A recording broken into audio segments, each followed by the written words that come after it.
right. Peace and blessings. Peace and blessings. Assalamu alaikum. Shalom. Welcome everybody to the Doc and the Radical program. And today we are talking about Black male and female relationships. What have become of the Black woman? So we're starting out with the Black woman, and next week we're going to do the Black man. I want to welcome our audience. Welcome Mellow Cat. Welcome Deacons of Reality. It is good to see y'all in, and we have back with us, we have Sister Diamond, Sister Cassie, and we lost Doc. Doc should be back in a second. So peace and blessings, ladies. Come on in and introduce yourselves to the audience. Sister Diamond, you want to go first? Well, hey, my name is Diamond, and anybody saw me last week, you're familiar. And I just wanted to really start off by apologizing for the character that I portrayed. More importantly, a statement that was made, and maybe later in the conversation as we get into things, I can at that time really shortly describe where that came from. All right, excellent. Sister Cassie? Hello, everybody, and thank you for inviting me, brother. I appreciate you. Well, I am a founder of a foundation called Ram in the Bush. And what we do is we pretty much train our young boys or young people entrepreneurship and how they can have their own tables. They can build their own tables and they can have their own businesses. And also I'm an author of a book called A Mother's Love. And I have my own channel, and it's V1. Like our brother said, it's a V1 channel. You have to be ready for it. Definitely. Doc, since everybody already know you, but go ahead and introduce yourself anyway. All right, Dr. James Thomas Jones III, Associate Professor of African American Studies. Glad to be here. All right. And so I want to welcome also Forecast Radio. Peace and blessings, dear brother. Welcome to the group. And also Brother Willie Rivers. Welcome. Peace and blessings. Thank y'all for joining. So again, today's topic is Black male-female relationships. What has become of the Black woman? That's our topic for this Saturday. Next Saturday will be the same, but our focus will be on Black men. Tonight our focus is on Black women. So let's try to make sure, even though it's going to get a little touchy, it may get a little rocky, but let's remember our focus is on Black women for tonight. And it looks like it has started raining, and I need to go bring my dog in. So give me a moment, but let's go ahead and start the conversation.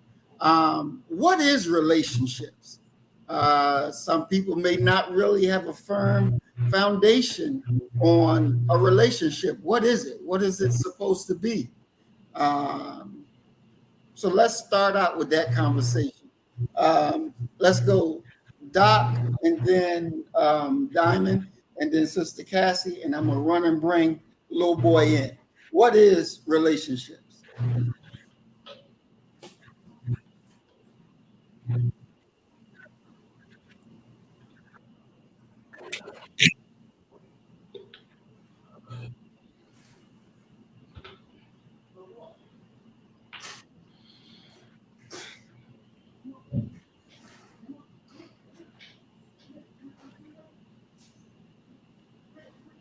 Doc, you there?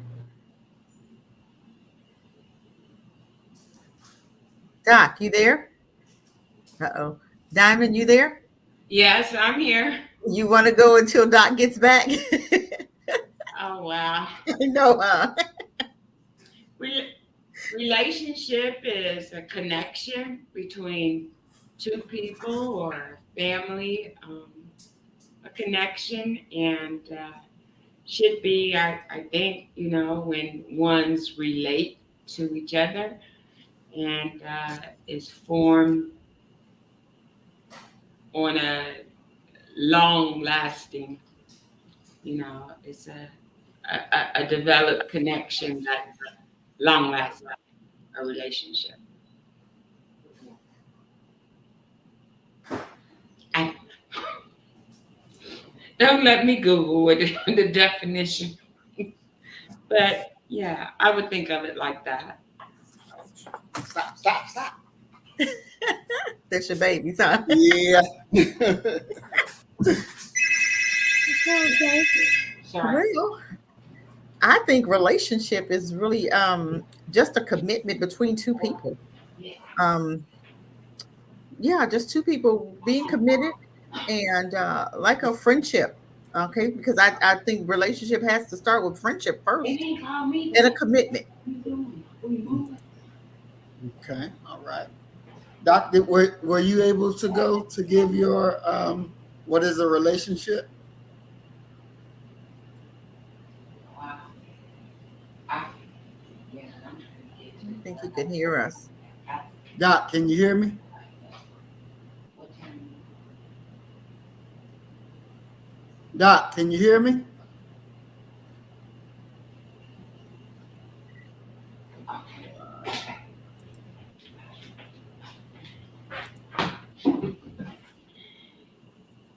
He keeps, yeah, he's going out again. It must be raining where he is too, storming. Mhm. Stop. All right. So let's go here. When people and disagreements are natural in relationships, they're natural. But do you call these what I would call clashes? Do you call that relating? What is that? You mean clashes in a relationship? Yeah, when you're arguing back and forth. I think that's sometimes that's growth. It's to me, I think it's building each other up. We're not going to agree on everything, but we just have to learn. You know, everybody's going to have their own opinion, and everybody is going to believe something different because of how we grew up. Everybody's going to feel a different way.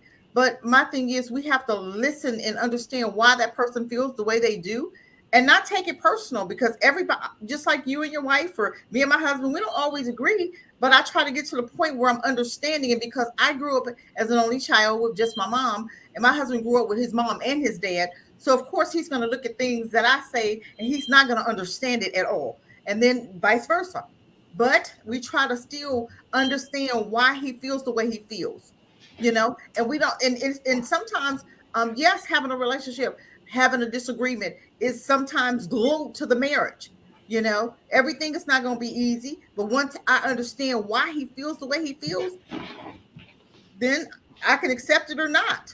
But I have learned to understand that everybody's different and everybody's going to think different and move a different way.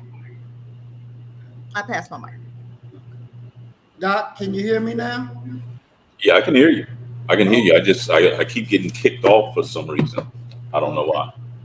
All right. Perfect. Did you give your understanding on what a relationship is? No, not at all. Not at all. Okay. Can you go ahead? Okay. For me, and I take for granted that we're talking about a romantic relationship and not just a work relationship or something of that ilk. When we're talking Right. about a man and a woman coming together, I'm going to speak. I'm going to try and stay within the black tradition, and it is quite simply a man and a woman, an adult male and an adult female, coming together and working in conjunction to make each other's lives better, easier, um, to survive this insane rat race that we deal with in capitalist America. So I think that the best way that I could s- sum up the idea of a black relationship is one plus one equaling four. Because when that one plus one comes together, they're greater together than they would be if measured individually. So that would be my definition. Okay. Perfect. I got to put him in his cage. This boy is just too much. Give me 1 second. Sister Diamond, you want to go ahead with your comments on dealing? Stop. Excuse me. Dealing with arguments in relationships. I know you guys are not going to believe me, but I don't have a history of arguments in a relationship. I haven't had very many relationships. And usually I'm the type, if you like cheating, I'll just see you later. That's it. There's no argument. My second marriage, um,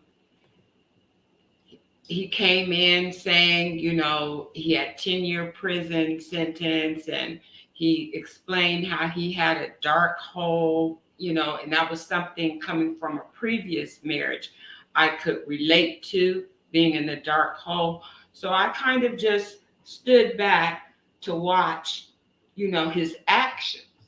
And his actions were to put his hands on me, things of that nature. So no, I didn't argue. I wasn't. I haven't experienced that.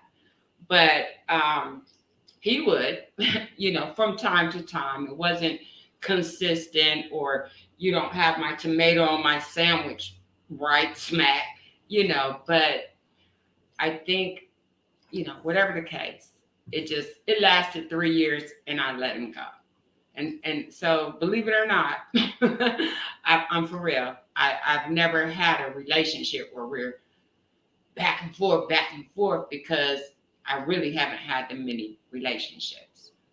High school, um, then married at 23 to my first husband, and then the trauma throughout that lasted me for 30 years.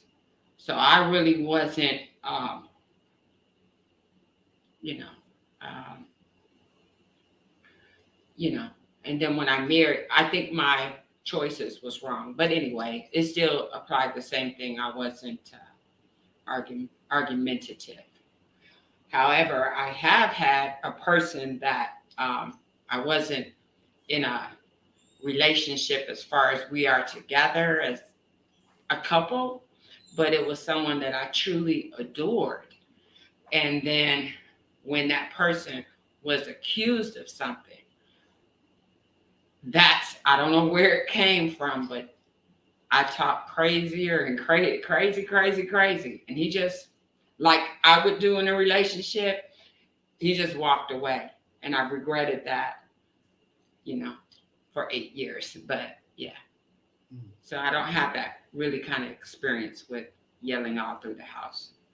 Okay, perfect. There comes a time in the relationship when you're going to hit the rocky road, or you're going to hit the bad time. And you don't know, especially first starting out, what your mate, how they're going to respond. So whose job is it to hold the relationship together? Is that more on the man's side? Is that more on the woman's side? Whose responsibility is that? When you're dealing in a relationship, whose responsibility is that to try and keep the thing going right? We all have heard that, the man is the head of the household. But in reality, what does that really mean when we're talking about head of the household? Because if he's the head of the household, then that means the woman has to submit. And as we will see in few of the clips that we're going to deal with, Black women have a problem with that word submit. So let's go over that one. Doc, why do you think, or do you think, Black women have a problem with the word submit, or even the word obey? Are you serious? Yes. Right. Let's just be honest about it. It's either feast or famine with our people, regardless of what it is that you're talking about. So the one concession I will ask from the other panelists is, if it doesn't apply, let it fly. As Paul Mooney said, if it doesn't apply to you, Let it fly. It's not an indictment against all women. However, we are at a point where black women have declared war on black men.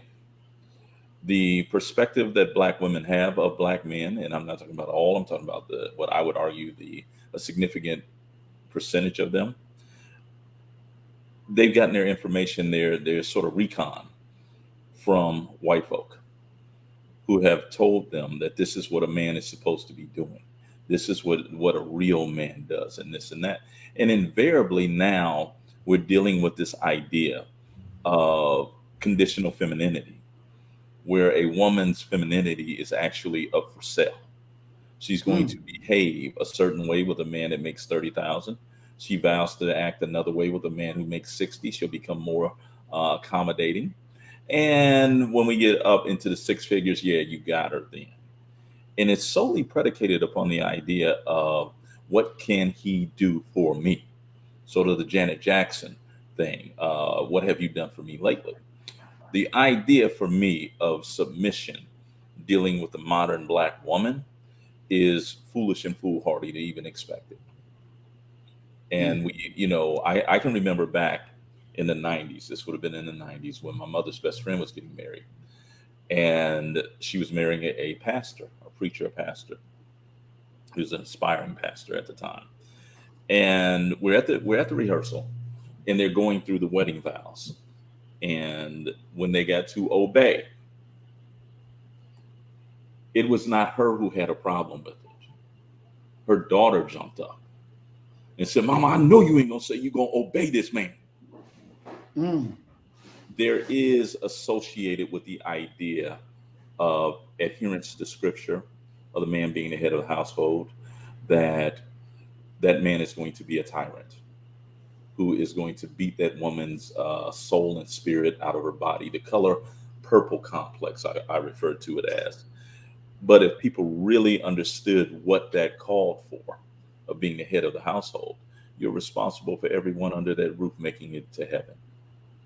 And damnation shall be placed upon you if you fail. You are to love your wife as Christ loved the church, and Christ died for the church. But none of that is processed in when you're talking about people who are now getting joined together for material reasons, not for heavenly glory um, reasons. And I yield, brother. Okay. Doc, let me ask you a question on that. So this whole idea of obedience, that the woman is supposed to obey, is a biblical reference. Mhm. Is there anything outside of that that would back up that she should obey? I mean, what it really comes down to is something that we could go all the way back to colonial America when the British were settling the colonies, Jamestown, Virginia, and so forth. The British, and you've heard the saying of no taxation without representation. The idea that our money is being used, but we don't have a say. You'll find many women feeling that way. However, what the British responded to, and I think that it's the most non-scriptural, um, applicable response to what it is that you're asking, is the idea of virtual representation. That even though you may not directly have made the decision, but I'm not going to make a decision for my household and my house that is not going to be beneficial for everyone inside of it if I'm a righteous man. Mm. And so I think that there is, once again, you have to go back to the view of black women, of black men. And when that view is marred by disbelief, disappointment, anger, some of which has been downloaded into them by other women within their family, um, and often sometimes other men, their fathers, their uncles, um, you're dealing with people who are already entering this situation pessimistically, Mm. and it snowballs. because one bad relationship will beget two, will beget four, will beget eight, and that damage. These are our scars, emotional scars, if not physical scars, that these women have, and many of them never fully bounce back. Some of them never bounce back even 50% to what they were before. And I yield, brother. Mm. Thanks, Doc. Sister Cassie, what say you? Wow, this is great. I love it. I love these type of conversations because it's time for everybody to grow today. Um, God gave the responsibility to the man to be the head. A man can get a woman to do anything he wants her to do if she feels protected, if she feels that he has her back, and if she feels secure. And if she feels that he loves her unconditionally, there is nothing that that woman won't do for that man, period. God commanded the man to be the head of his family. And if you come in the relationship and that woman understands that you have the vision for the family, you have the heart for the family, and you're in that leadership role, and she knows that she can trust you no matter what, that you are going to lead her into the right direction, and she knows the plan, and she knows that you care. There's not, I'm speaking for myself. Mm-hmm. There's no, I would follow my husband across the world. Long as I know that he has the plan for the family, long as he can share it with me and we can sit down and say, honey, what's the plan? What's the direction? Where are we going? And if I don't agree, then I have the authority to ask them, well, honey, why that way? Because we question, I'm a woman, I question, I need to know and understand. Okay. But I'm Mm-hmm. not questioning his leadership. I'm just maybe a couple of details that I may need. Okay. Mm-hmm. But like I said, a man, if you make that woman feel that no matter what, I got you, and she knows that, and you have gone into the relationship with communicating that and her seeing that and vice Mm-hmm. versa, then guess what? And I'm not going to say it's never going to be a problem, because sometimes it does. But when you get into the like that, into that type of relationship, you are there to help each other to grow. You're going to grow in that relationship. And some of those hard times, bad times, is what's going to glue that marriage together, because you both want it. Now, it's different if you have a man that you know this joker can't lead, you know he can't lead. For one, why would you get in a relationship with him in the first place? Because you do have some men that are horrible leaders, okay? Because they didn't have their dad to lead them and teach them how to be leaders, okay? So they don't really understand this fathership, husbandship, partnership, security, protection. They don't understand that because all they saw was their mom being the leader. So they'll back up and let that woman be the leader. And that's totally incorrect. And this is where we are today. We got a whole lot of women that raising boys because the man walked out or for whatever. But the woman is stuck raising those boys. And that's what he sees. So to him, a relationship is a woman making the choices, making decisions, because he's never seen a man in that leadership position. So we're expecting our boys to do what when they weren't taught? I yield my mic. All right, interesting, interesting. Before I go to Sister Diamond right quick, Doctor, do you want to respond to what Sister Cassie said? Yeah, the thing is that there were a lot of givens there. And one of the givens that was articulated is quite simply that the the son has never seen a man lead. Well, and I know that we're talking about men tonight, but I have to say this. Well, if there are male and female children in there, and the son has never seen a man lead, well, for the females, they've never seen a woman father, and that creates a situation where there's never been an example of productive, collective Black cooperation. And as a result of that, men who are able to lead often get linked up with women who are unwilling or don't know how to follow. That's one issue. But back to the issue of the male child in there, I take issue with people who say that Black women are somehow raising Black boys.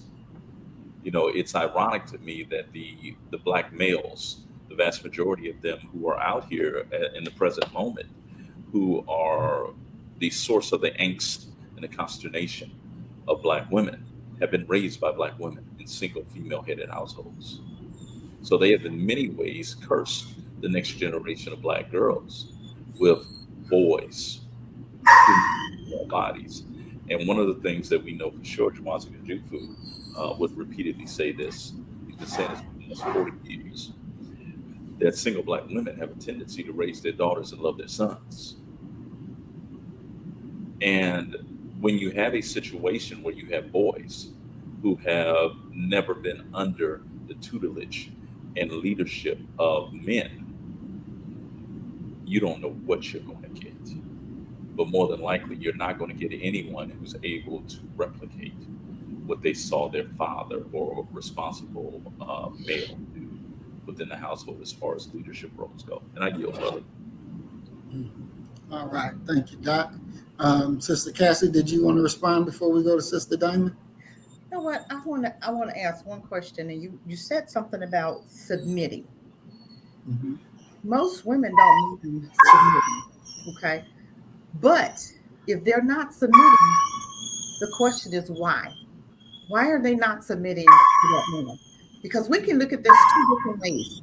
Yeah. We can look at it is that she's not submitting because she don't trust his leadership, or she's not submitting because she never learned or never saw it herself.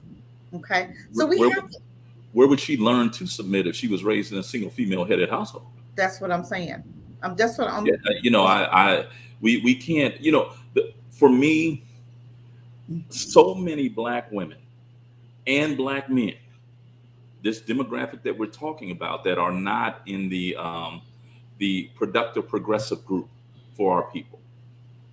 So many of them are arriving in relationships preloaded with almost as if a computer program that has bad and me also coding in it. It's never going to work, regardless of what you do. It's never going to work. And but isn't that two-sided though? Isn't that two-sided though? Kind of two-sided. The man, same. I could say the same thing about men. Okay. What do you mean? It's a load. Okay. I did say male. I did say male and female come preloaded. I didn't just say female. Okay, I thought you just said. I said men and women come preloaded with this. And by but and the large, question was, why is she not submitting to her? Why is she, the woman, not submitting to him? What would you say that would be? What would be the problem? I would argue I wouldn't push back against what it is that you said. I believe in some cases you have a woman who has a child who has seen her mother and father working in an adult relationship where she learned how to submit, and she recognizes that this male, who more than likely was raised in a single female-headed household, has no idea of how to lead. He is nothing like her father. So she will not submit to him. And then you have the converse situation where you're sitting there and you have a woman who has watched her mother basically be the head of household and never submit. She doesn't even know what that looks like. One of the most ridiculous letters, if you look at my disciplinary file at my job, I actually have a letter in my file because there were a bunch of my female students who got upset with me because when I hand out exams, I ask men to hand them out. And their position was, well, we can hand stuff out too. And I'm like, yeah, but I believe that Black men need to learn how to serve Black women, and Black women need to learn how to be served. But that bothered them so much that they actually went to the dean on me.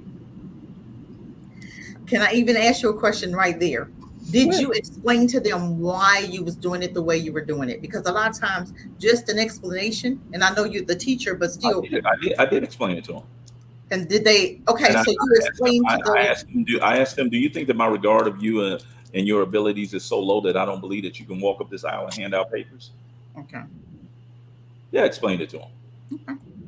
But it's a situation where they've gotten to the point where they want to be two-sided, and that two-sided is, on one hand, they want to be catered to and treated like women when they want to, but on the other side, don't you dare think that I'm not as good as a man and can do the role of a man.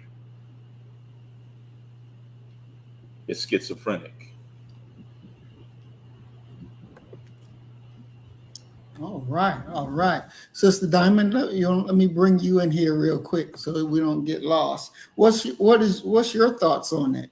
Is there a problem with the word obey? Obey? Is there an issue that the woman should not be in obedience to the man? Well, probably the word obey now, I've never really heard that said too much, but submission, since being on social media, I've seen how many people have been against that. Now, I'm not sure if it's my innate personality or if it had something to do with my bringing up, but my household was structured and there was no drinking, no cursing, no fighting. I've never heard be this, be that, or nigga this, nigga that. My mother was what do y'all call it? The housewife. She didn't work. My father had a job. He took care of the family, and that's what I knew. When I got out on my own and witnessed, like friends or somewhere in the ghetto or anywhere, and you know how they talk to their girlfriends, be this, and all that yelling, that was unappealing to me. I never would want to be in that type of situation. Also, I had a lot of male friends, and they would always talk about women, or what girl that you ready to do this, or what girl, this, that, and I never wanted that to come out, be when they spoke to say that about me. So submission is fine with me, because um you're the man. In my thinking, he is the lead. He is, like someone would say, the protector, the provider. So I'm quite fine with being in the household and taking care of the house. Like I said, I haven't had many relationships, but those that I had, when they had proven themselves to be, and it didn't last long. Let's just say that, because I was the type that would cut you off just like that. But okay, that's it. Bye.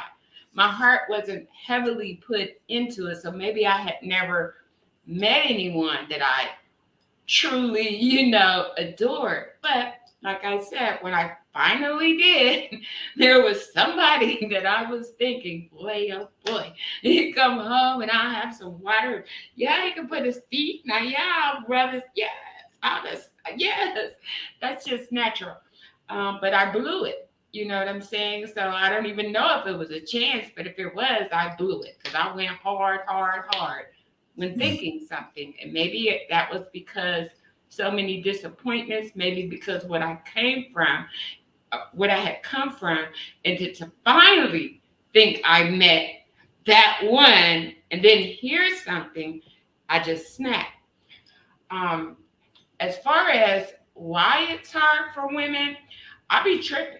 I'm serious. When I watch women on social media and they, when they say I don't need no man, or and it's independent, and more insulting to me being a woman is to see a woman with the man or with the husband and you're still parading yourself around on social media. You know what I'm saying?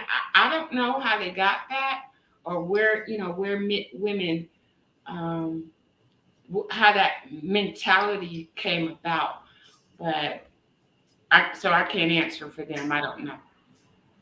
So I want to bring up some comments that our audience are making and get y'all understanding of it.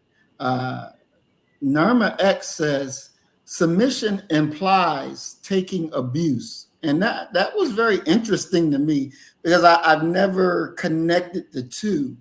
So I want to get the panels thinking on that. Does submission implies abuse? Uh, Doc? Emphatically, no. Um, Submission no more implies abuse as it does implying paradise. It's all going to be predicated upon the person that you are submitting to. If you are submitting to an unrighteous man, expect unrighteous behavior. If you are submitting to a righteous man, expect righteous behavior. Now, there is an element of discipline, an element of being humble that needs to come along with the idea of submission. Now, the idea of being of humility and humbleness is going to be expressed on both sides, and one has to really realize that when you are put in charge of others, you're dealing with matters of eternity. You're dealing with soulful matters and what have you. That's a heavy burden that only the foolish would rush in to sit under unwisely. So it's not about abuse whatsoever. It's about being able to join together in union with one another. Unfortunately, within Black America, and we can talk about the idea of how Black men ended up being outside of the home, and people erroneously are going to blame Black women in regards to that entire thing. But what really matters is quite simply that Black women for a very long time, and I'm speaking about a specific segment of Black women, have had to deal with the repercussions of Black men, since we're focusing upon Black men, being last hired, first fired, being incarcerated at extremely high rates, and also, although they may be outside of a quote unquote penitentiary or jail cell, they're still being impacted by that prison record and what have you. Because we have, number one, we're Black in a white society that is largely unforgiving, and when you get something on your record, that just adds to your troubles and your difficulties as far as getting a job. You have to look for entrepreneurship, but of course, that's a process that someone needs to be guided down towards. And I'll stop by saying this: the idea of being able to earn money, to secure monies, is crucial to one's self-esteem, to one's world outlook, to one's ability to avoid depression, and for one's ability to fill at least half of that role that most sane Black women desire from a mate, which is being a provider. And I yield, brother. All right. Thank you, Doc. Sister Cassie? I don't agree with that at all. I don't think submitting is abuse at all. Mm-mm. I think both should be, because God told us to, right? He said the man should love the wife, his wife, right? And then he commanded us to submit. So I don't understand where we come up with abuse. I don't know the thinking. I don't understand that thinking. I do understand that, okay, he's entitled to that, but we might need to ask him, why does he think it results to abuse? I don't understand that, but no, I don't believe that at all. But I do believe that it takes two in a marriage. It takes two working toward it. It takes whatever it's going to take for your marriage to work. And it might be where you do have to submit to your wife as far as the plans and as far as help, loving her the way she needs to be loved, not the way you think she needs to be loved, because there's different ways of loving her. It's through actions, through, services. It's so many different ways. So you have to find out that love language and speak that love language. And I do believe that marriages go a whole lot smoother when you're speaking her love language and her speaking his. So that's my take on it. Okay. Sister Cassie, thank you. Sister Diamond, what say you? Well, I agree with Sister Cassandra. Don't be mad at me. I'm serious. I couldn't remember, It's but okay, I, Cassie. I agree with her. We agree a lot on the same thing. I've never heard that either, but maybe people liken submission to kissing butt, you know what I'm saying, kissing ass or something. And I looked up the definition, and submission is the action of or fact of accepting or yielding to a superior force or to the will or authority of another person. So I mean, he's a man. So in my mind, a man is the authority over me. I'm the weaker person. That's who I'm supposed to be. And so, of course, he would have um, a place of authority in the household. And as she said, though, the abuse would come from the mindset of the man. Oh, you didn't make my sandwich right? Boom, boom. No, that's not what we mean by submission.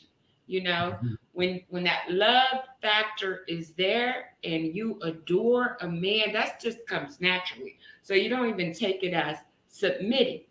But she also said that the only way you can feel that way is if that man is expressing to you love, not in a militant, hard way, but if you feel that, or if you can see that the woman might be down or something, and he asks, how was your day? What's happening, or how can I help, or be able to hold you. That's my thing.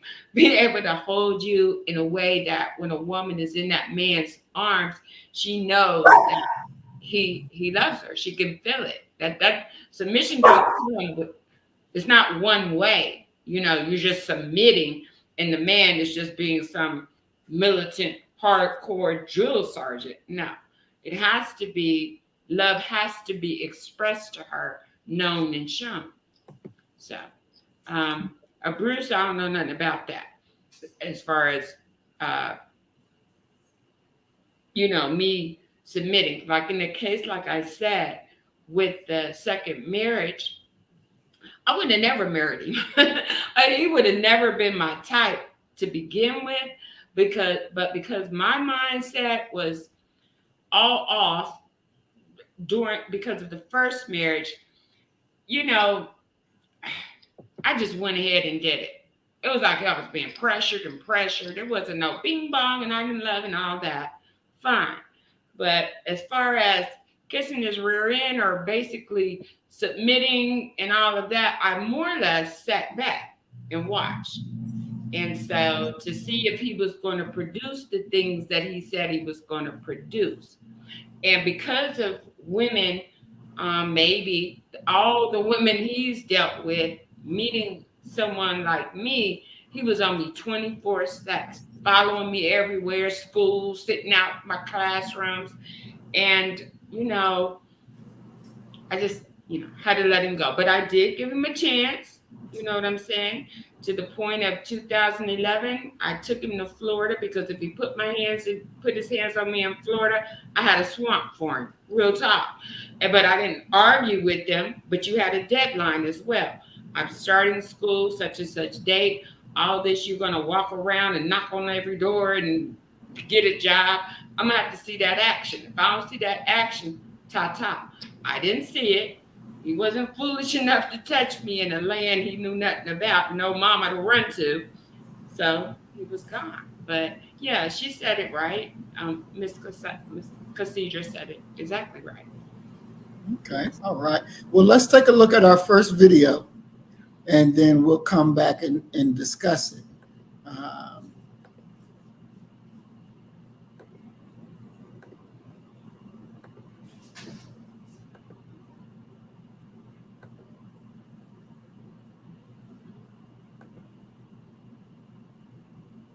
In sickness. In sickness. And in health. And in health. To love. To love. Cherish. Cherish. And to obey. Come on now, dog.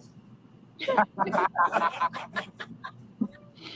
about that one in counseling. We did talk about that in counseling. Yes, we did. So you want me to repeat that again? You want to just keep going? I think we can keep going. All right. Come on, man. Hey, fam, I want you to like. All right. So there you saw the video, real live. The pastor that was doing the wedding did the counseling.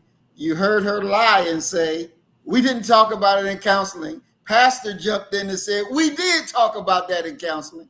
And he said, okay, you going to say it or we just going to keep it moving? And she's like, keep it moving. So here we are.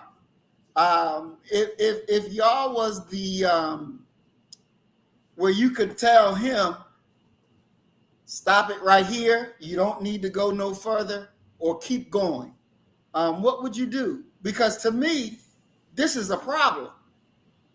Because not only did she just lie and say that y'all never discussed it, but she outright said, that's just not happening here. Doc, what say you? I would just go up and tell the brother she's not a wife. That this is all cute and humorous right now.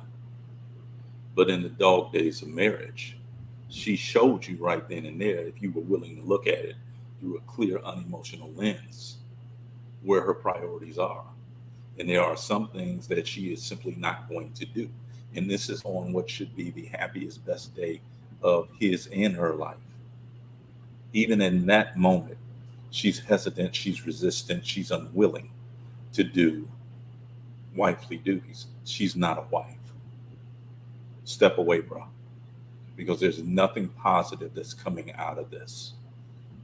The moment that they hit a rough spot, this moment will come back in his mind. He's going into this with his eyes wide shut, and that brother right there is in trouble. It may not be this month, it may not be this year, but trouble is on the horizon. That's what I would tell him. Let's go, bro. Okay, then I would, as we walk down the aisle, I would sing, she's a gold digger. Okay, that's not a wife. Okay, excellent. Sister Cassie?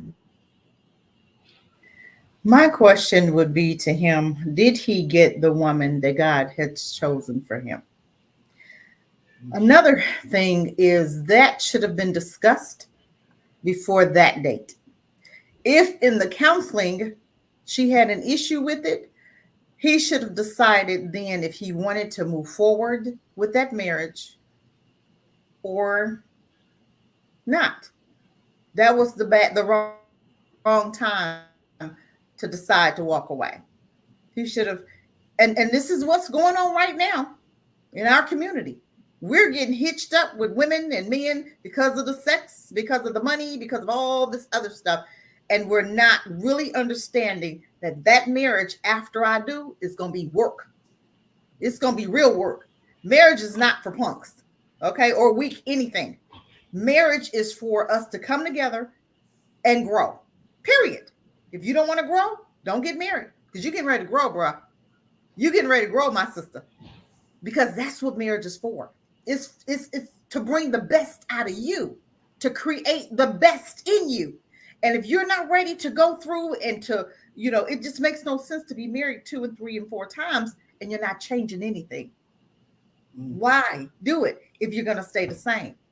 And that's what a lot of people, they go from woman to woman, husband to husband, man to man, and not changing anything. So you're running into you in all of these situations. You're still there.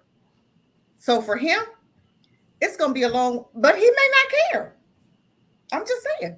But if you care, that should have been discussed first 6 months of dating, how she felt about, submitting, how she felt about obeying. But that doesn't sound like that was a question until maybe the week or the 2 weeks or the months or however long you do marriage counseling.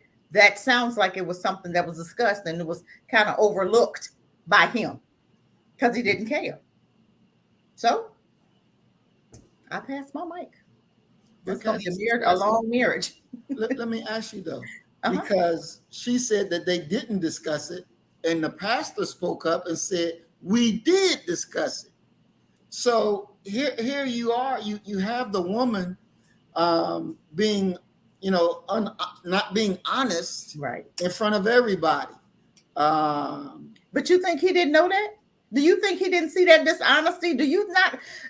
Do, we everybody on here have been married, right? We saw the red flags, did we not?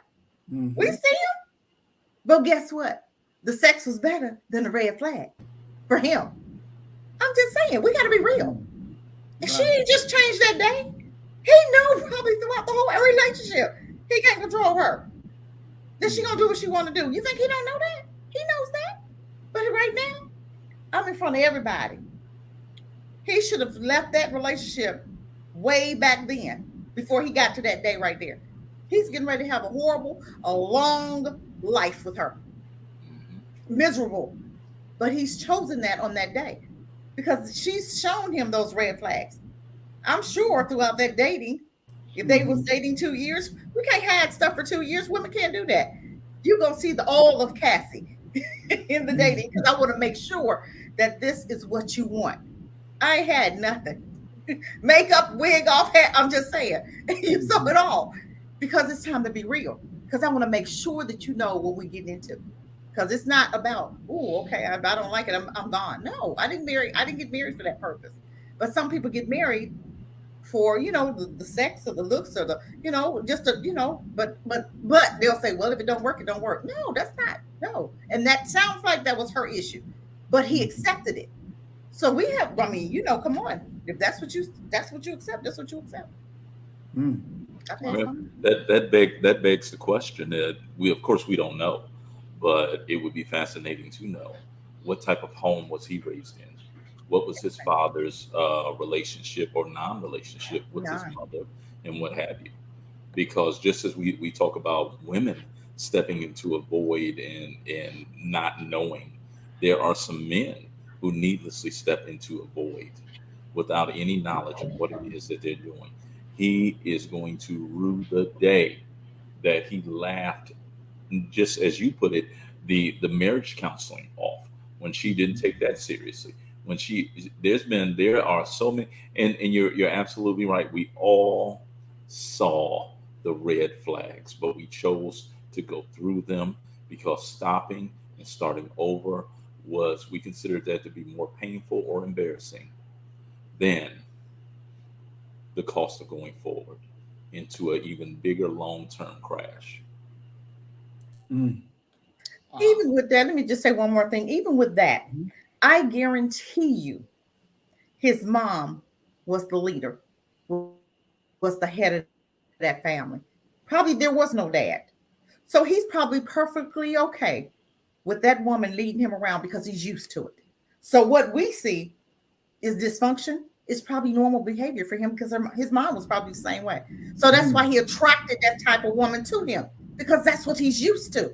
So we look at that and go, oh my God. But that's that was in the home. His mom was probably the head, a single mom. And so that's okay for him.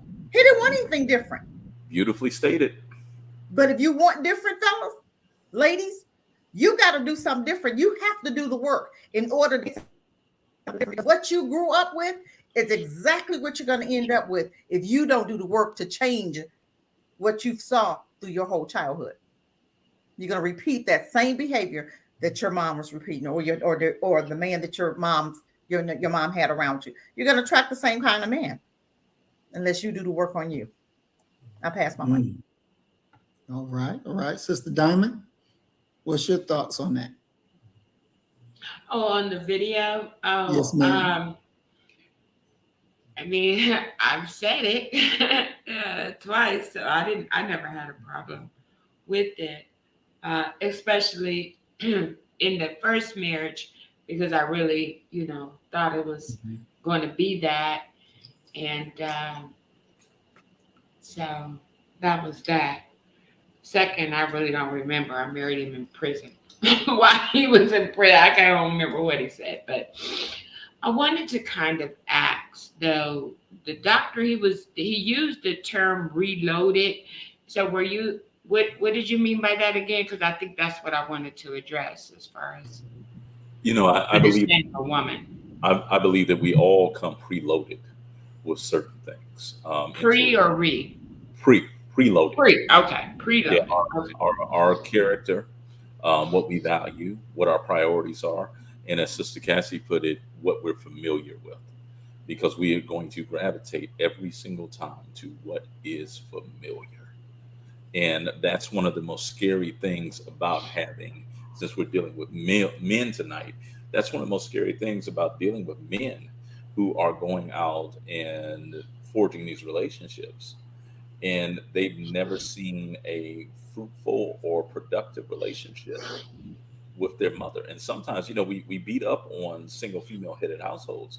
Let's be very clear that there are some two parent households that don't have a healthy and functional relationship going on between the man and the woman, where the father may very well be a philanderer, the mother may be a philanderer. Who knows what's going on behind closed doors? So I believe that we all come preloaded with these ideas of what we expect, what we want to do, what we are willing to do. One of the worst things that you can ever see is quite simply someone from a two parent household whose parents were married forever getting yoked up with someone from a either a divorced home or a home where the mother or father was never married. That person from that two parent household, if they're not careful, they're in for a rough road, because they're going to do everything in their power to make that relationship work, while the other person, divorce doesn't matter to them. It is what their family does. They have become preloaded with the understanding that there will come a day where I will leave. And I yield. Excellent. Can I say one thing? I believe that if you are married, or men, and I'm gonna talk to men and women, I'm talking to both, but I believe that if that young man or that baby is ages 0 to 9, the mom can do it. But at age 9, if that dad wants to leave, take your sons with you, please. Because I believe that from 10 on, he needs that father. And he'll have that balance. From 0 to 9, he was with the mom. The mom taught him how, about the women and all that. And then from 9 on, he needs that dad. So y'all plan on leaving? Take the boys with you. Raise them boys. Men have to do the. Women cannot raise boys. We cannot teach them what their dads can teach them. I don't even know how to be a man. So what am I going to teach a son? I'm just saying. Yeah, So I I mean, don't believe that we can teach our boys how to be men. yeah, I mean, what you're saying is, in a neutral society, absence of emotionalism or the bias of the court towards women, it makes perfect sense. If we want the outcome to be um, productive adult men males who know how to be men, of course they should be with the father. However, somebody need to convince more black women of that. Well, I think the men need to convince themselves that I'm taking my son with me. If I decide to leave, then I'm going to take my son with me. It If doesn't you work have that a way. job, I'm just saying, It does not work that way. if you want a healthy environment, a healthy child, period, and it's time for us to do some things different. We Yeah, it's, well, it's been jacked up. We see it. Look around you. It's jacked up. Time for without a black doubt, people to do without something a different. doubt. But the principal problem with what you're proposing, and I love the proposal, is quite simply the family court system that It has doesn't matter. historically. How is the court system? My thing is, if you this is your son, right? This is your son. The court Yeah, does what they do on purpose. But you, as a black man, take your child with you. That woman knows if you serious enough. If you are, I'm just saying, speaking for myself. I can't speak for other women, but I'm just saying, I understand the importance of having a mom and a dad. I understand the importance of balance. I believe that if he's 0 to 9, let me do what I need to do on this end. But guess what? At 10, I'm coming to knocking, because I believe that you need to have some part of raising your child. And we have to do some things different. We can't continue do. Either you're gonna stick with this man, and you're gonna stick with this woman, and you're gonna raise your children, and you're gonna get the help that you need to become this family that needs to be, or we're gonna continue the mess that we got going on. It's a mess right now. We have got to do something different. This is not working for black people. It's not working. So what do you One of suggest, one of Doc, the that we one of do the different? one of the and once again, I love what you're saying, but I have a guy who was one of my former students here, who was actually he received a 2-year sentence for violating the court visitation order for his son. The court said that he visited his son too much. What the the heck? entire That makes no thing. sense. My thing. It, Okay, it, how do we fix but this see, problem? that's what I'm talking about. You're talking about black folk having their own agency. Even if we could get black folk to agree to what it is you said, these women are going to the courts and they're utilizing the courts as a bully system. Okay, and what ultimately ends up happening is that the black men, and black men studies have told us that black men are more involved in their Mhm. children's lives than any race of men. Mhm. But if you get a idiot who understands how to work the court system, oh, you got a problem on your hand, because she will call the police on you every time you show up over there to see your child. Now you can run that. That's my boy. You're going to jail. This is why we need to separate. Period. We need to separate from them. That's their court system. Our court system should be totally different. We have to get to back to the basics. That's how they raise their kids. Okay, we already know that they're dysfunctional. So it's time for black folk to be told. We got to be separate in order for us to get this black family the way we need to get it. We got to separate. We have to get that through our Please, thick skulls please, and please, stop please, using their court system, because their court system is going to go against our black men every single time, and we know that. please, please convince your sisters of that. That's why I have my show.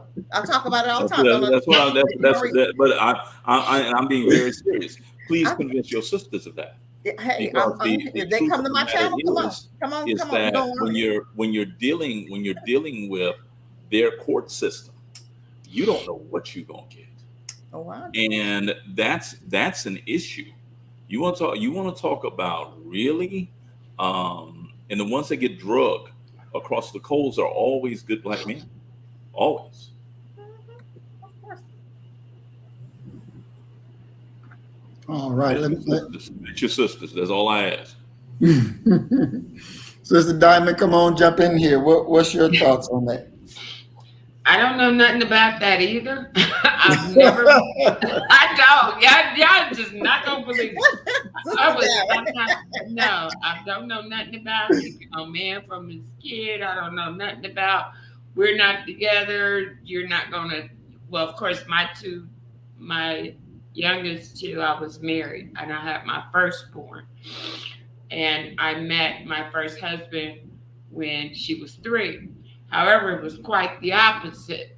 When I went to court to divorce him, um, first, he wanted to tell the judge that my oldest wasn't his daughter anyway. So the judge kind of looked at him like, shut up, because he put her name on his, I allowed him to put his name on her birth certificate. And so he tried to deny her in court as a way to get out of child support. So the judge had ordered um, child support, of course, for all 3. Then, see, you talk about the women, you got some monstrous men out here. And so he went back later, and I got a letter saying that I was no longer going to get the child support. And what he had done is, when he was in the army, he wanted me to join the what they call it, the buddy system, so that we could. He wanted me there with him. So when in going in, I had just had my second daughter, his first daughter, and so I had to turn over like power of attorney or guardian to his mom. So so she could watch the kids while I'm in the army. Well, when I got back and got out, I didn't last too long after AIT. We went out and they were, anyway, I forgot about it. Life went on, you know what I'm saying? I hadn't had my youngest child by him. So, she was still a toddler, and I got home, I did the basic training, the AIT, went back, and life went on. I absolutely forgot. So he went back after he had to pay the child support and use that guardianship to I guess put up an image like what? I didn't have the kids, I don't know, but I didn't care. I didn't fight it. I didn't go back in, hey, I want my money. I had 2 jobs, living my life, and it didn't matter. So those kind of things I just and Yeah. Yeah. Yeah. And I wonder to this day why. Maybe it was the tears in my daughter's eyes when she called. She was 5 at that time. Wanted to talk to her dad. I dialed the number, let her talk. I went back in the kitchen, and her tears, she was just crying, saying that someone told her that they didn't think it was a good idea for her to call there for her father. So, I was thinking about my children, and I knew that they deserve better than to be just dumped, abandoned, and let alone have somebody say that to them. So I went to talk to him. So yeah, I don't know those games women play. I don't think it's a great idea. It's not good for the children if you have a father that wants to be there. You know what I'm saying? That should never be used as a tool in an argument or something of that. That's inconceivable with me. I don't think like that. And that's a part of things. Certain things I just don't think like that. So I would strongly suggest, as a matter of fact, I was at a gas station one day and I heard a guy on the phone, and that came recently after I was on social media making some posts about that.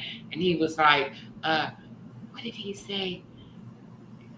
You trying to get the police on me? You saying I'm trying to kidnap my child? So whatever So I literally saw and heard men going through that, and it's ladies. I mean, that's just not what's up. That's not the thing to do, because that if you have a man that's a good father, you need that father. Those children need their fathers. You understand?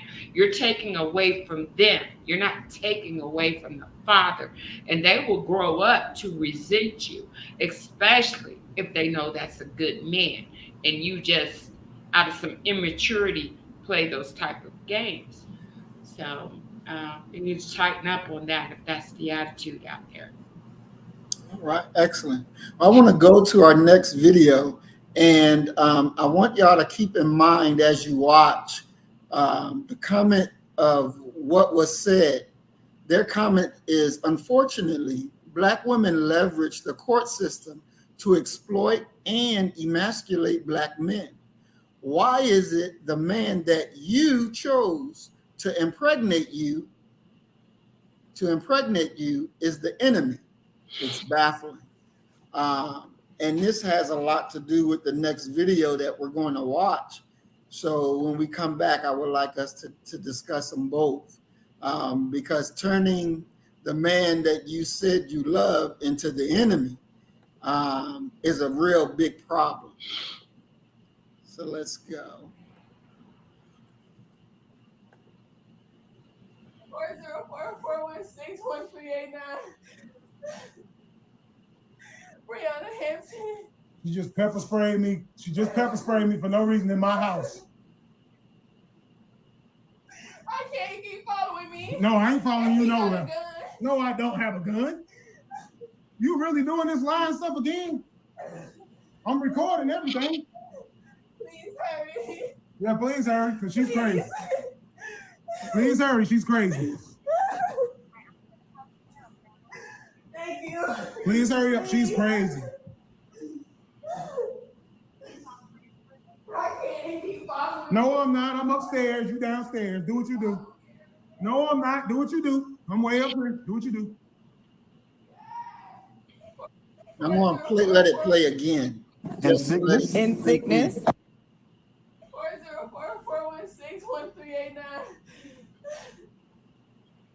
Brianna Hampton. She just pepper sprayed me. She just pepper sprayed me for no reason in my house.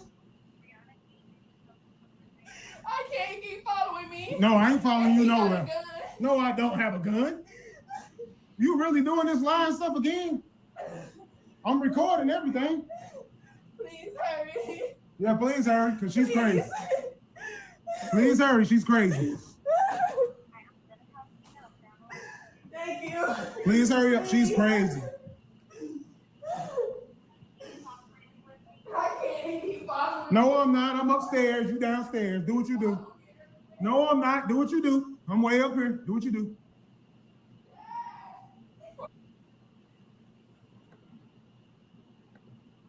All right. So there you saw it 2 times. The black woman on the phone acting like she's crying, like she's hurt. You hear the brother saying she pepper sprayed me in my own home. You heard her say, he's got a gun, he's following me, he doesn't have a gun. So she's hyping this thing up. And she's talking to the police, giving them the address to come. So they hear words gun, domestic dispute. They're coming full-fledged, they're ready to deal on this brother. She turned him into the enemy. She was calling to get him deleted. This is a serious problem. Doc, what do you say about this? I've been there without even being there, if that makes sense to you.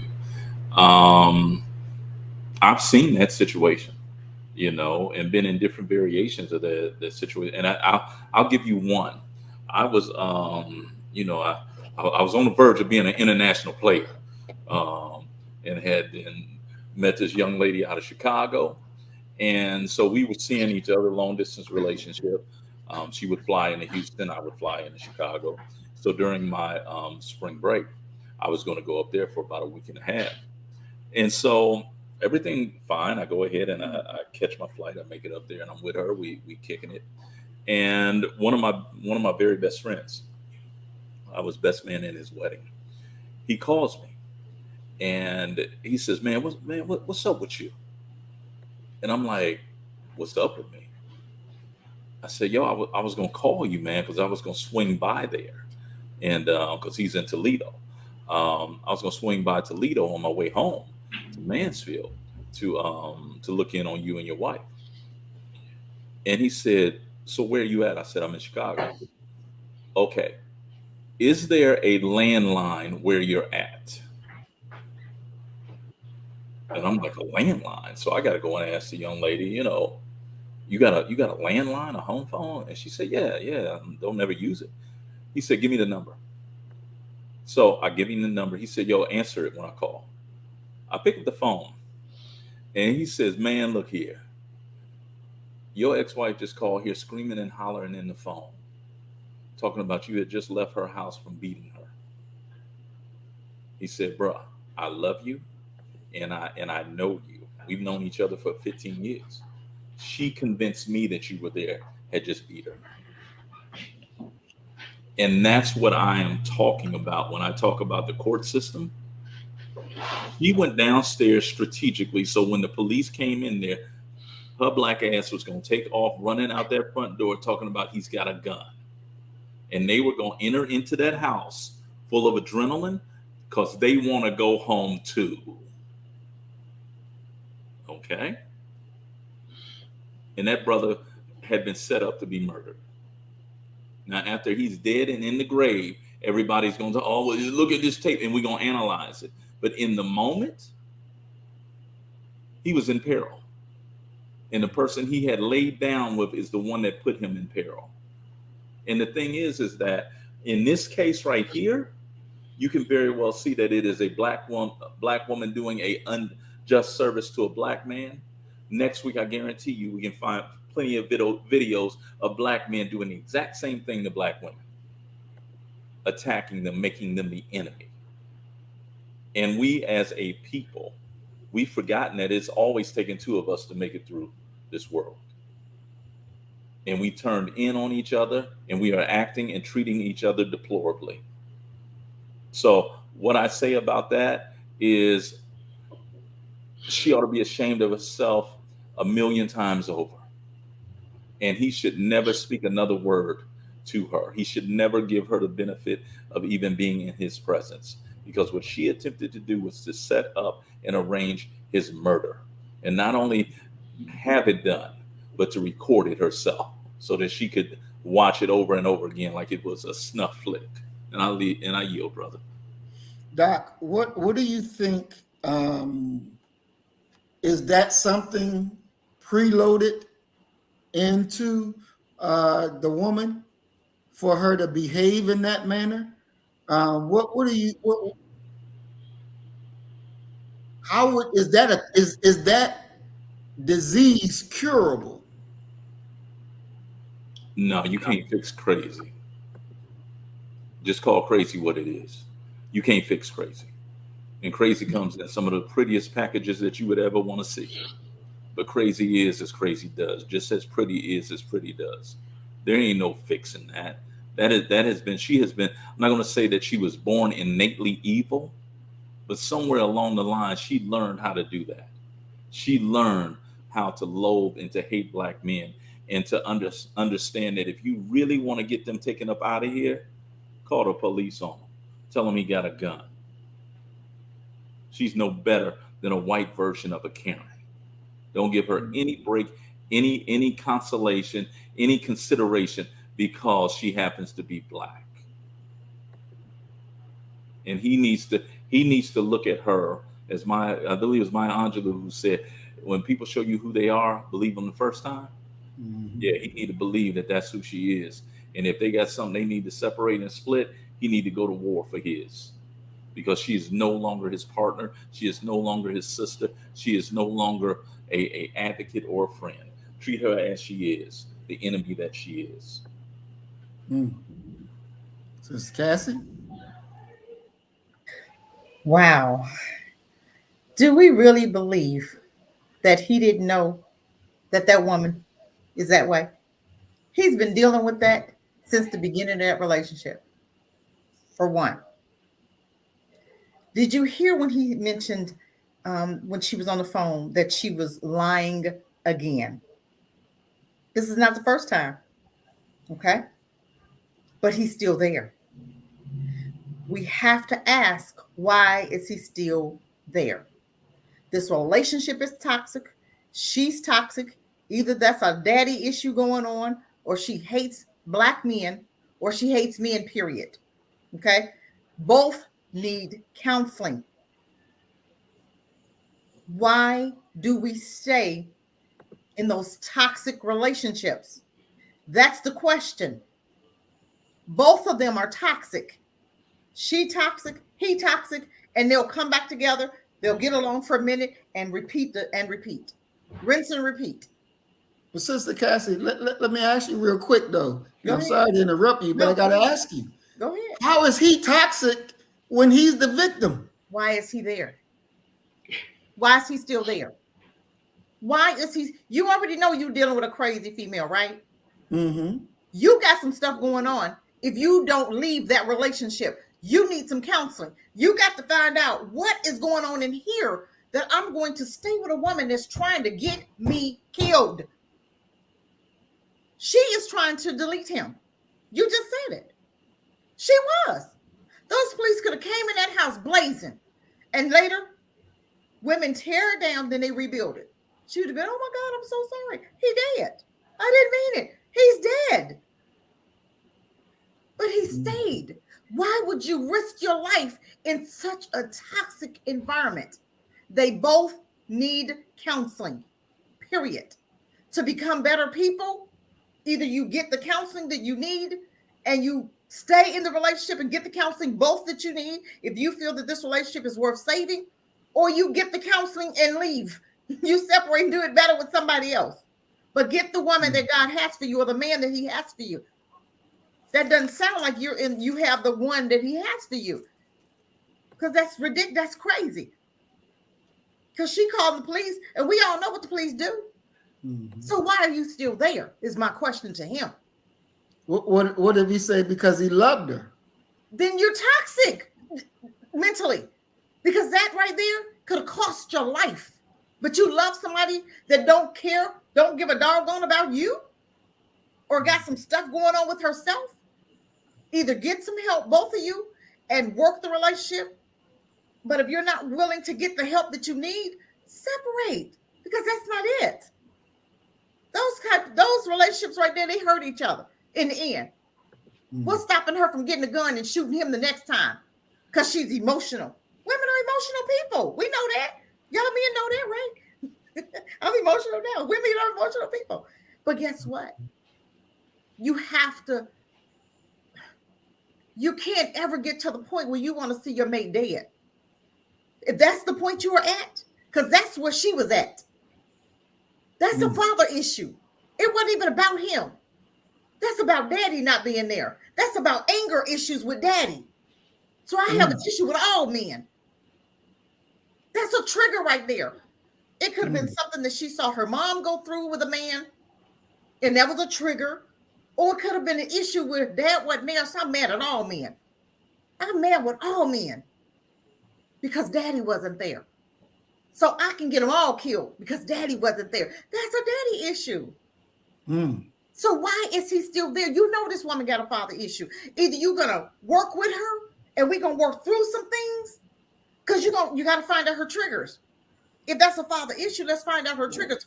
Is she worth you being there? Do you really want to work this relationship? Or do you want to just call it quits? Let her get the help she needs. You guys, and you need some help too. I'm just saying, both of them both need help. But you got to make some decisions. Are you willing to risk your life the next time? Because what's stopping her from getting a gun and blowing your head off? Because she was gonna let the cops do it that time. But what's stopping her from doing it the next time? We gotta be smart in these situations.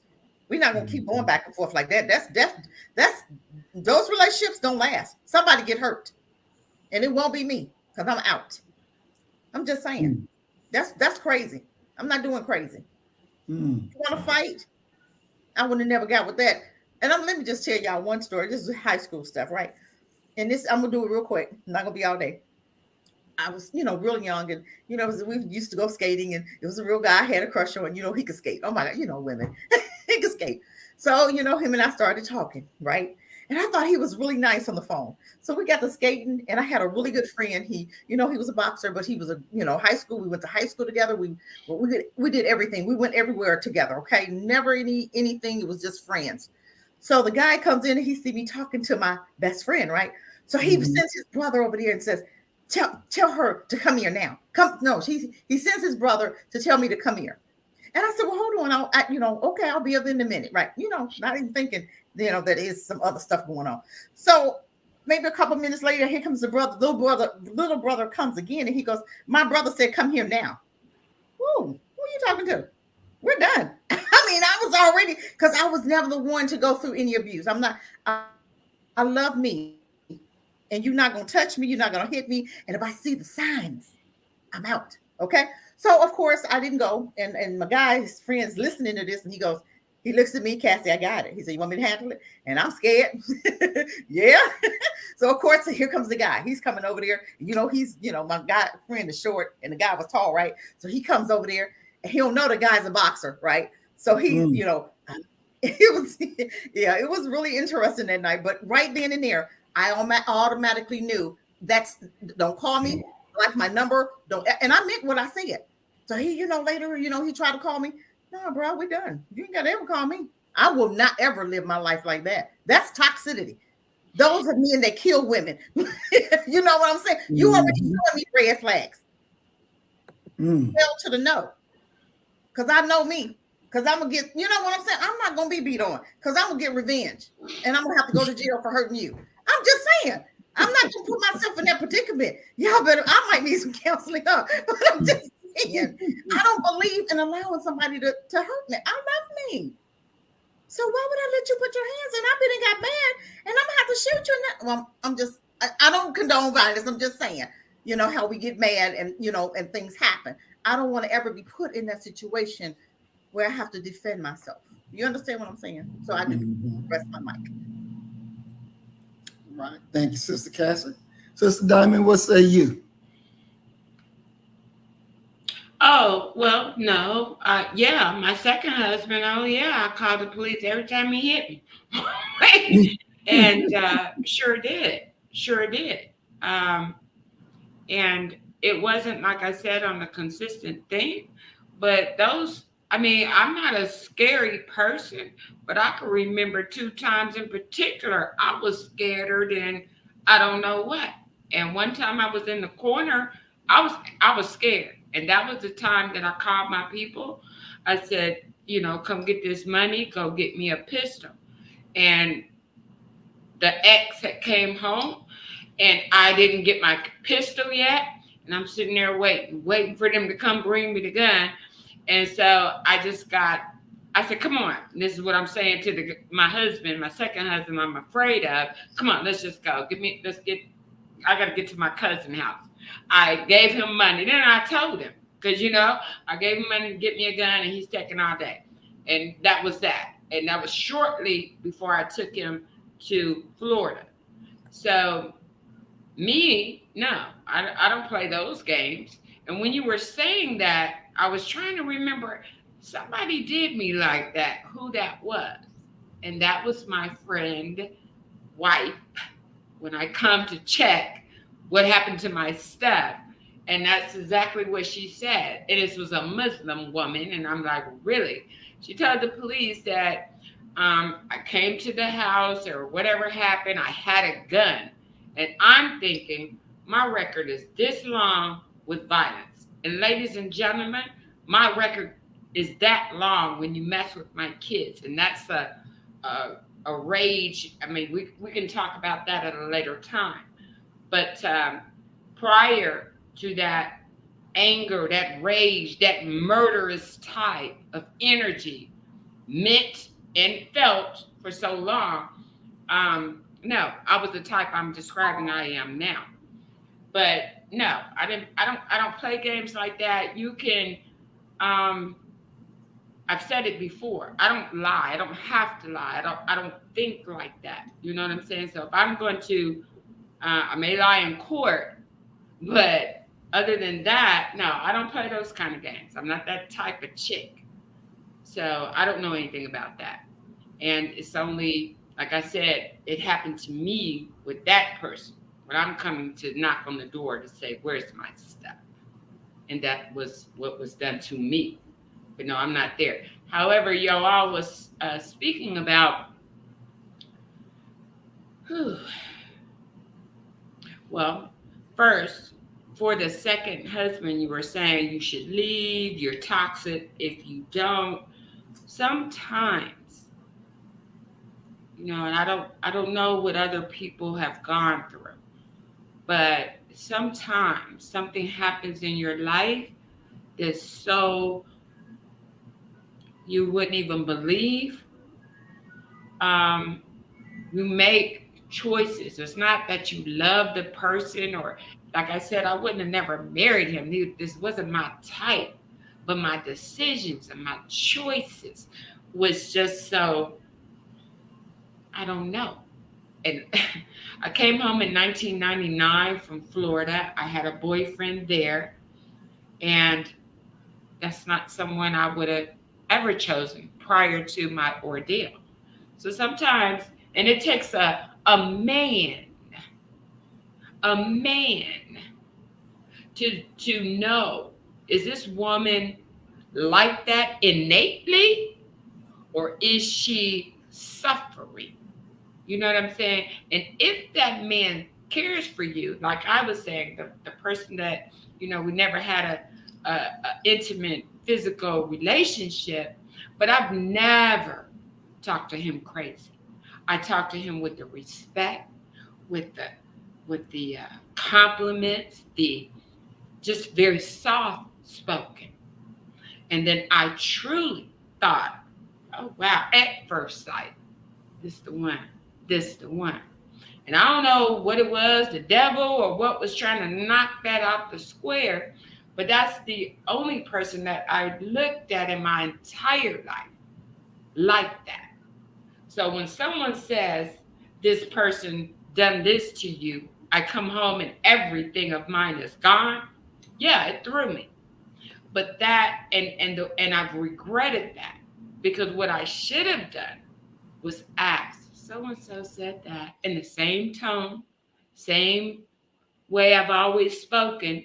But if he was someone that looked at me the way I looked at him, I think that, he would have let those first few curse words or whatever I text or whatever say, hey, let me talk to you.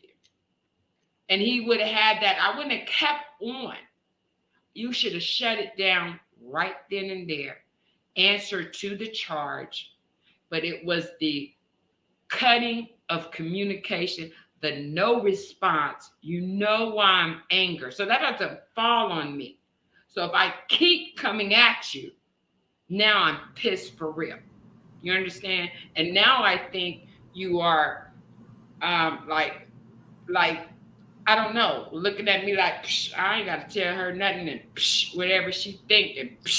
Evidently, this is really messing with me because I'm not the type of person that you rob, you know what I'm saying, or you steal from me, So that goes both ways. A man, don't look at a woman, especially if a woman hasn't presented that tone to you before, that attitude before. You know what I'm saying? And even if you're just a friend, you understand? You should be able to have that manhood about you because you're the stronger authority. You're the stronger, wiser man. So you know why I'm going off. Stop me. I ain't have to be dragging you out on social media for years. So the responsibility is first so for people to believe because you come or you give that impression. Don't be scared. You know what I'm saying? Talk about it. Talk to her. And so I don't like that. I don't like you to think because I come on here and I've been dragging and cussing and going off. You're right. You're right. I haven't been able to contain that anger. Where does that anger come from? It doesn't come from a dysfunctional family. It doesn't come from, any. It comes that type of passion. Somebody to mess with my children, and that's where you're speaking of. You can pull out a gun and you can do this and do that. When you have an innately born person that is, soft-spoken, fantasy thinking type of, yes, for my man, and I would do all of these things. And then you got something just come to your life and you hurt children. Now you're going to find that other side. And what you learn when you talk about, you walk away from that person or I don't like that because you have to understand that it's something there. And if you care about her at all you have to do is ask a question. If she's never expressed that type of energy, you answer. And then after that, if you want to be like, I really don't like what you said, then move. I expected more from Muslims. And I'm sorry to bring that up, but I expected more. I was shocked. But in life in general, there are women, there are men, when you think about men that may have been abused in a penitentiary or that may have been abused at home. You know what I'm saying? If you care about that person, then care to find out what's underneath. And then you will find, is that their original, is that really how they are? Or is it something triggering that? Now, all those little games, let me call the police, he got a gun. I don't know nothing about that. I don't play like that. I don't play like that at all. Children calling the police, fake calls. No, that's not me. I don't know nothing about that. But let me ask you, Sister Diamond. I'm sorry. Let me ask you real quick. Oh, yes. Do you believe that woman can be cured of that disease of calling the police the way that she did? Do you think she could be fixed from that? I don't. The people with that mentality, I don't know nothing about that. So that's a mentality where I'm trying to think where it could come from that you would want to play those type of games. Is that just a child? Is that immaturity? Is that her not, with growth within her, not mature? She's still playing little girl games. Then she need to grow up. Because when you just run out and do something like that, yeah, you real childish. And you don't even really might not understand what the situation you're creating for that man. So I think that's a lot of immaturity and a lot of childish play. And she should be ready.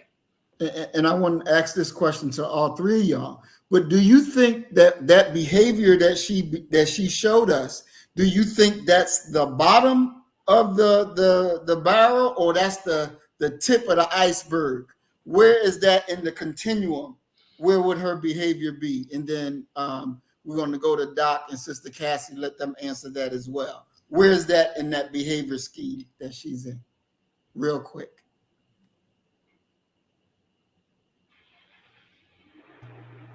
Okay, do you want me to answer, or you want Diamond to go first? Yeah, I want Sister Diamond to go first, and then we go to you. Real quick, Sister Diamond. Oh, you're asking me? I thought you said Doc and Sister Cassie. Oh, is that it can definitely be the tip. I have daughters, so I've watched them do some wild, crazy stuff. Would they actually go? I know, like with my oldest, I don't think she would go that far. To tell you the truth, when I can't identify with it, I can't tell you what another person would do. So I can't identify with it, so I would not know. Okay. All right. Thank you, Sister Diamond. Doc? Tip of the iceberg, brother. You scared cat. That's the very tip of the iceberg, the top of that iceberg. She is capable of killing him. And he is capable of killing her. One of the things that Sister Cassie has repeatedly said on this that I just consider it almost the gospel is that both of them are damaged. You have to be and I don't know about you. I can just speak about me. That there's some signs of craziness that just makes me go away. Ain't no need for no another conversation. Ain't no need for us to see if we can smooth anything out. Nah, you know what? I'm good. You got to hide crazy from me for quite a while for me to get kind of hooked up with you. And some have actually done that. But that's the tip of the iceberg with that sister. She is, remember the video that we had, and I know you remember it, that the sister who shot the brother, shot her husband and killed him? Yeah. Okay. Yeah. Black folk are emotional. We're humans. We're emotional. When them emotions get to rolling, you capable of doing anything. It's one of the reasons why, although it might seem unwise, I don't even know if black folk need to have guns in their houses. Because when we get upset and we get mad, I could just kill you. Some people actually go that extra step and kill their loved ones. You think about the rapper Slick Rick. Slick Rick killed his cousin. And it's one of those where he probably loved his cousin. Look at Roger Troutman. His brother killed him. So that's the tippy top. When you get to talking about emotionalism, you're talking about how far a person will go. Right now, that sister is trying to arrange this brother's death by officer. That didn't work. So the next time when she gets so totally worked up and he ain't got that phone near him, she gonna go ahead and take him up out of here and then tell the story about it, of what went on. So tippy top, brother, tippy top, and Lord only knows she might be a serial killer. What's at the bottom of that iceberg? Who knows? And I yield. Thank you, Doc. Sister Cassie? Some behaviors should never be tolerated. Ever. If you dating and he yelling, calling you names, that to me is a flag. That's right. I'm done because I want to stay out of jail. Because you hit me, I'm just saying. I have to have certain people around me in my circle. And toxicity is not one of them. Because certain people just don't tolerate a whole lot of nonsense. I don't even draw men like that. So I don't know. It's something maybe in the individual that will draw that type of man or that type of woman. I don't draw. I told you that little incident. I'm very careful about who I attract to who I attach to. But even when I was coming up, my mom said, if they're yelling at you, don't even tolerate that, because that can turn into something toxic. I don't want to be in an environment where we yelling and screaming and I'm cussing. I don't want to do. I don't. Life is too short. Mm-hmm. But that relationship, she's done. She don't care about him. She wants that brother dead. And like the doc said, because the police didn't do it, she gonna do it. And it's time right now for them to part. I don't know. That relationship is gone way over out of bounds. Way. It's done. They need to separate, get the help they need for the next relationship. Because even if you get help now, you didn't hurt each other so bad. Can we bounce back from all of this cussing folk out, yelling and screaming, pulling guns? Can you bounce back from that? You always think, man, that dude tried to kill me. He had a gun on me. He had a gun in his hand. He had a gun. Can you ever bounce back from that? Can you ever trust somebody with that anger, that much anger? I would think, oh my God, I'm seeing how angry he is. I don't want to be involved in that, because somebody gonna hurt each other, and I really don't want to go to jail, because you ain't gonna hurt me for free. Well, what about? And this is my thing that I keep. Doc, Doc, I'm sorry. Go ahead. I'm sorry. Go ahead. You would have a right. You would have a right. I'm a felon, so I got to be real careful or try to be sneaky about killing somebody. You know, I have to be. You know. Yeah, but Doc, why you laughing over there? You might as well. Yeah, get them up, back them up. That's right. That's right. Go ahead, Brother Maurice. Well, and this is my thing, and I understand that the woman is cuckoo. I'm still trying to get a handle on the brother being cuckoo as well, but this thing called love, right? You know, love is enduring, and you know, you're supposed to what's the word I'm looking for? Reprove your mate. Your love is supposed to be, you know, enduring, and it's supposed to be where, you know, you'll sacrifice and to help make your mate better. You know, you work with them. That just gets thrown out the window. The love is not, you know, real. What? I mean, what happened to the love? Brother Maurice, you know doggone well there's not no love. Well, if I'm trying to kill you, if I'm calling the police on you, and you know, and I know what the police do when they come, am I really loving you? That's not love. We need a definition. Let me see the definition of love, because that ain't love. I'm sorry. And if anybody in the chat call that love, we're gonna get you some help, because that is not love. That's toxic behavior. There's a difference.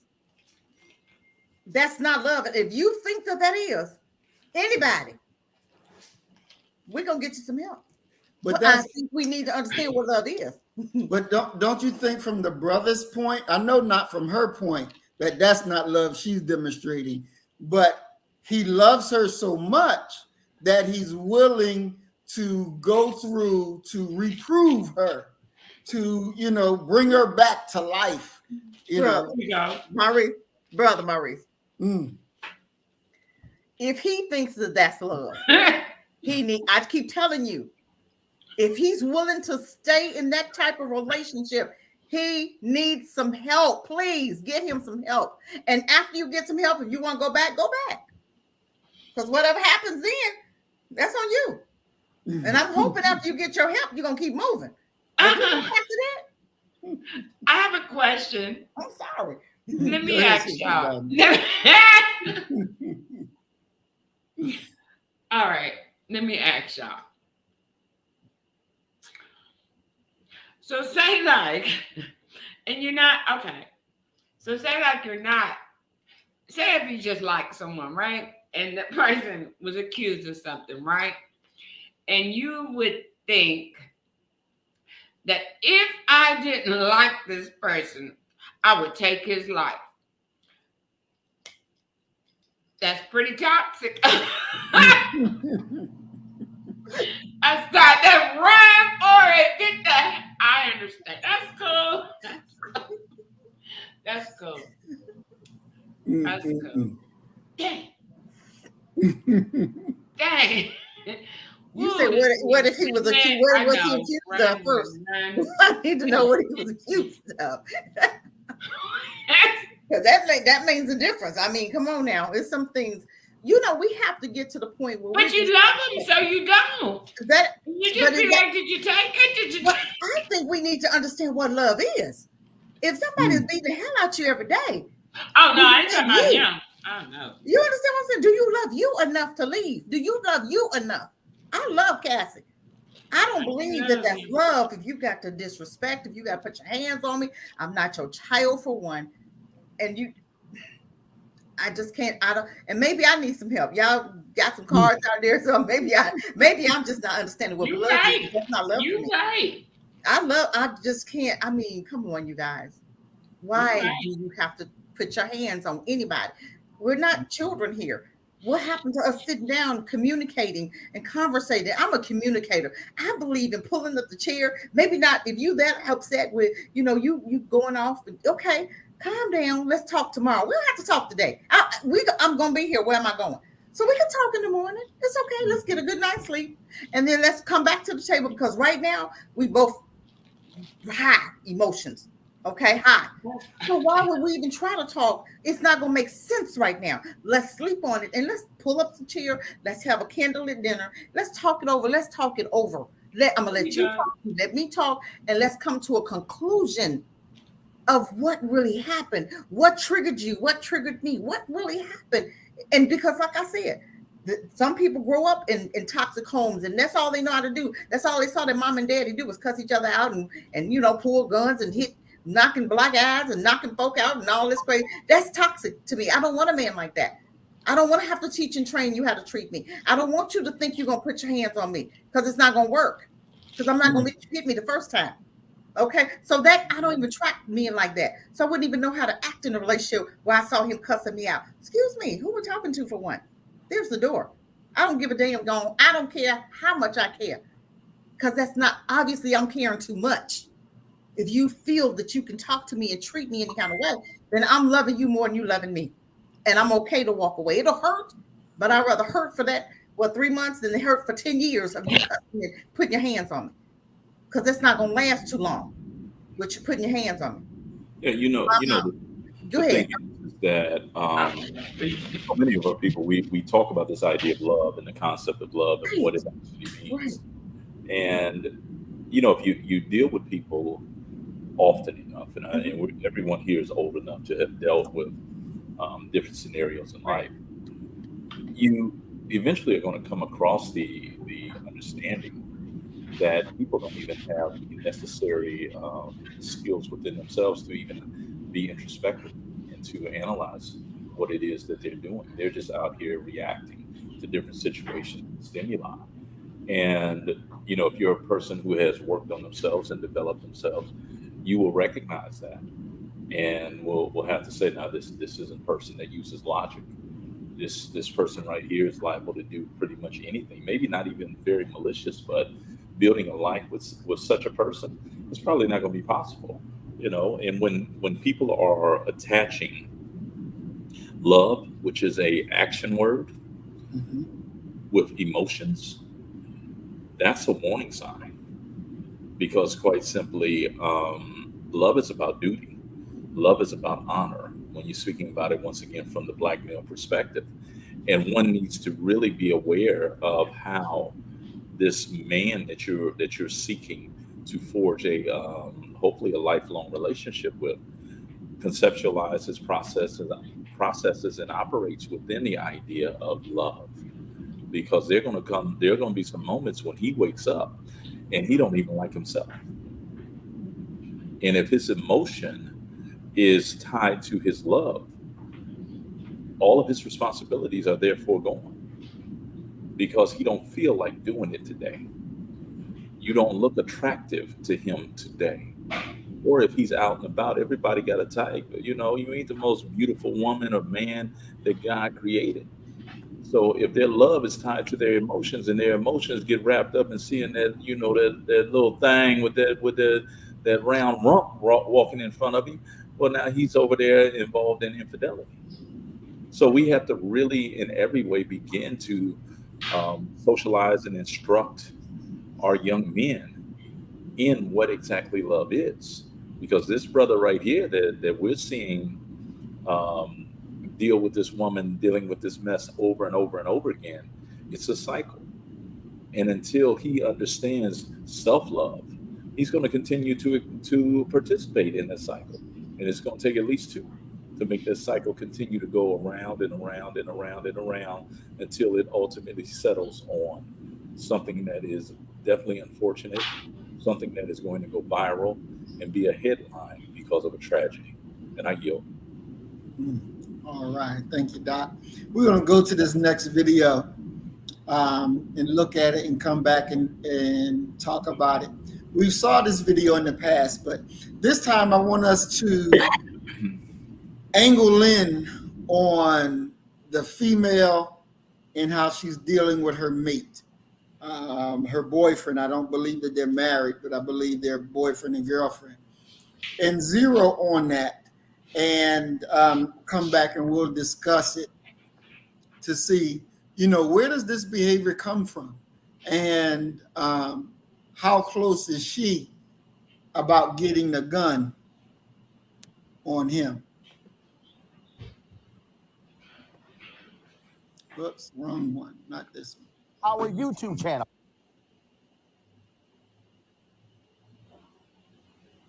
Yeah, he can't do that. Thank you for recording because he can't. You cannot come in my home. I did not give him permission to come. He was. Thank you. So no, it's an altercation. I'm sitting There was here no like, altercation. I don't give a damn what you heard. I don't give a damn what you heard. You understand what I'm saying? No, because this is my home and this is my property, and I'm telling you to leave my home. That's what I'm telling you. Or step inside. There was no disturbance here. There wasn't. That you heard something, but this No, he didn't. He heard us talking loud because I'm a loud ass bitch. That's why. That's why. I asked you to leave my home now. Excuse me. Thank you. Sorry, there's not a problem going on. I don't see why you Just walk in my home. I understand what you say. You got I know my law. basically, but Kevin, this man is not.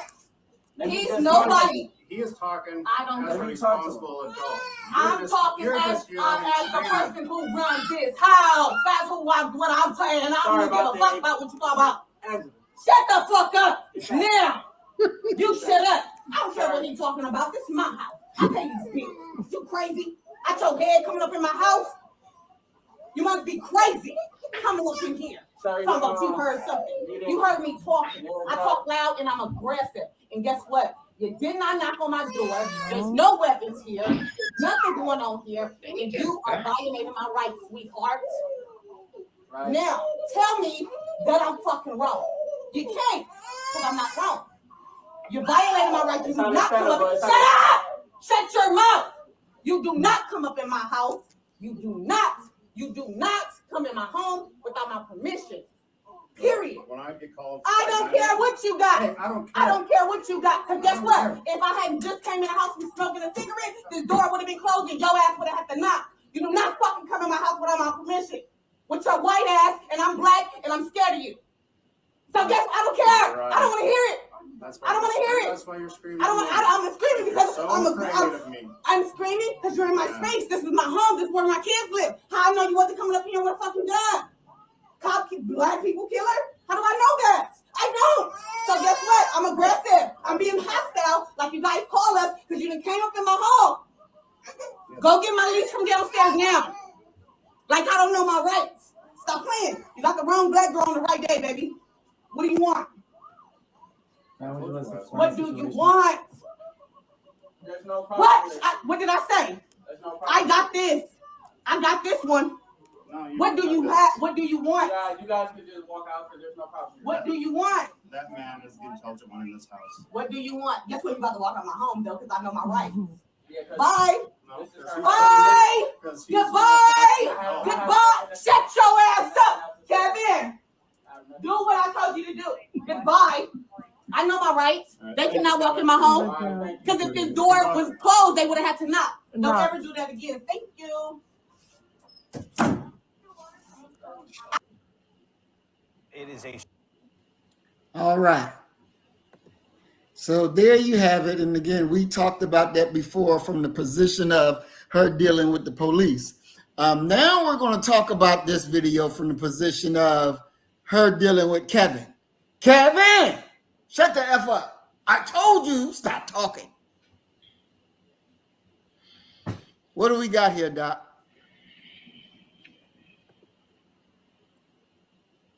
We can't hear you, Doc. What I liken these situations to are the one woman, black woman stage play, where you have little girls acting out in a stereotypical way of what they probably saw their mother behave as and talk like. Deplorable, offensive, wrong, unwise, because there was nothing that would have kept those officers who were calm and professional from grabbing her, slamming her up against that wall for cursing at them, which is a violation. You cannot curse at police officers. Kevin, deja vu for Kevin, because that's how Kevin's mama talked to him on a daily basis. And it takes us right back to this idea of black women raising their daughters and loving their sons. She was raised to be that way by her mother. That's how you handle business. That's how you, and Kevin, you shut the fuck up. And Kevin is in many ways emasculated, a little boy.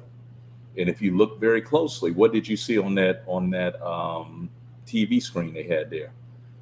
A video game that I guarantee you Kevin's ass was sitting on the couch playing. So in many ways, what we're looking at is yet again another situation of a black woman who is behaving aggressively masculine as if she is the man. And you have a black male who is in every way emasculated, scared, frightened, going to be abused, before that night is over. One of the things that I joke with my students about when the whole Chris Rock, Will Smith thing happened and everything was going around, I said, look, this is my question. Did anybody go check on Will? Because I bet you Jada beat him that night.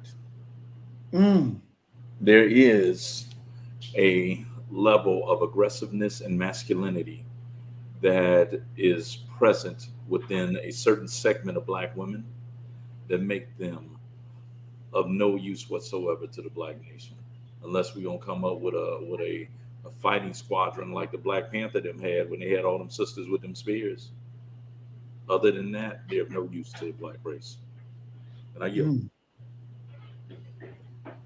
Oh, you curse at the police now?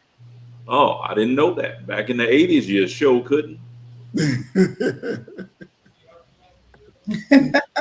Wow. I thought that was her son that she was talking to. I thought that was her son. I'm like, what is that? That's her man? I'm just saying, here we go again. That's a man son. That's even with that shows that Kevin, his mom talked to him that way.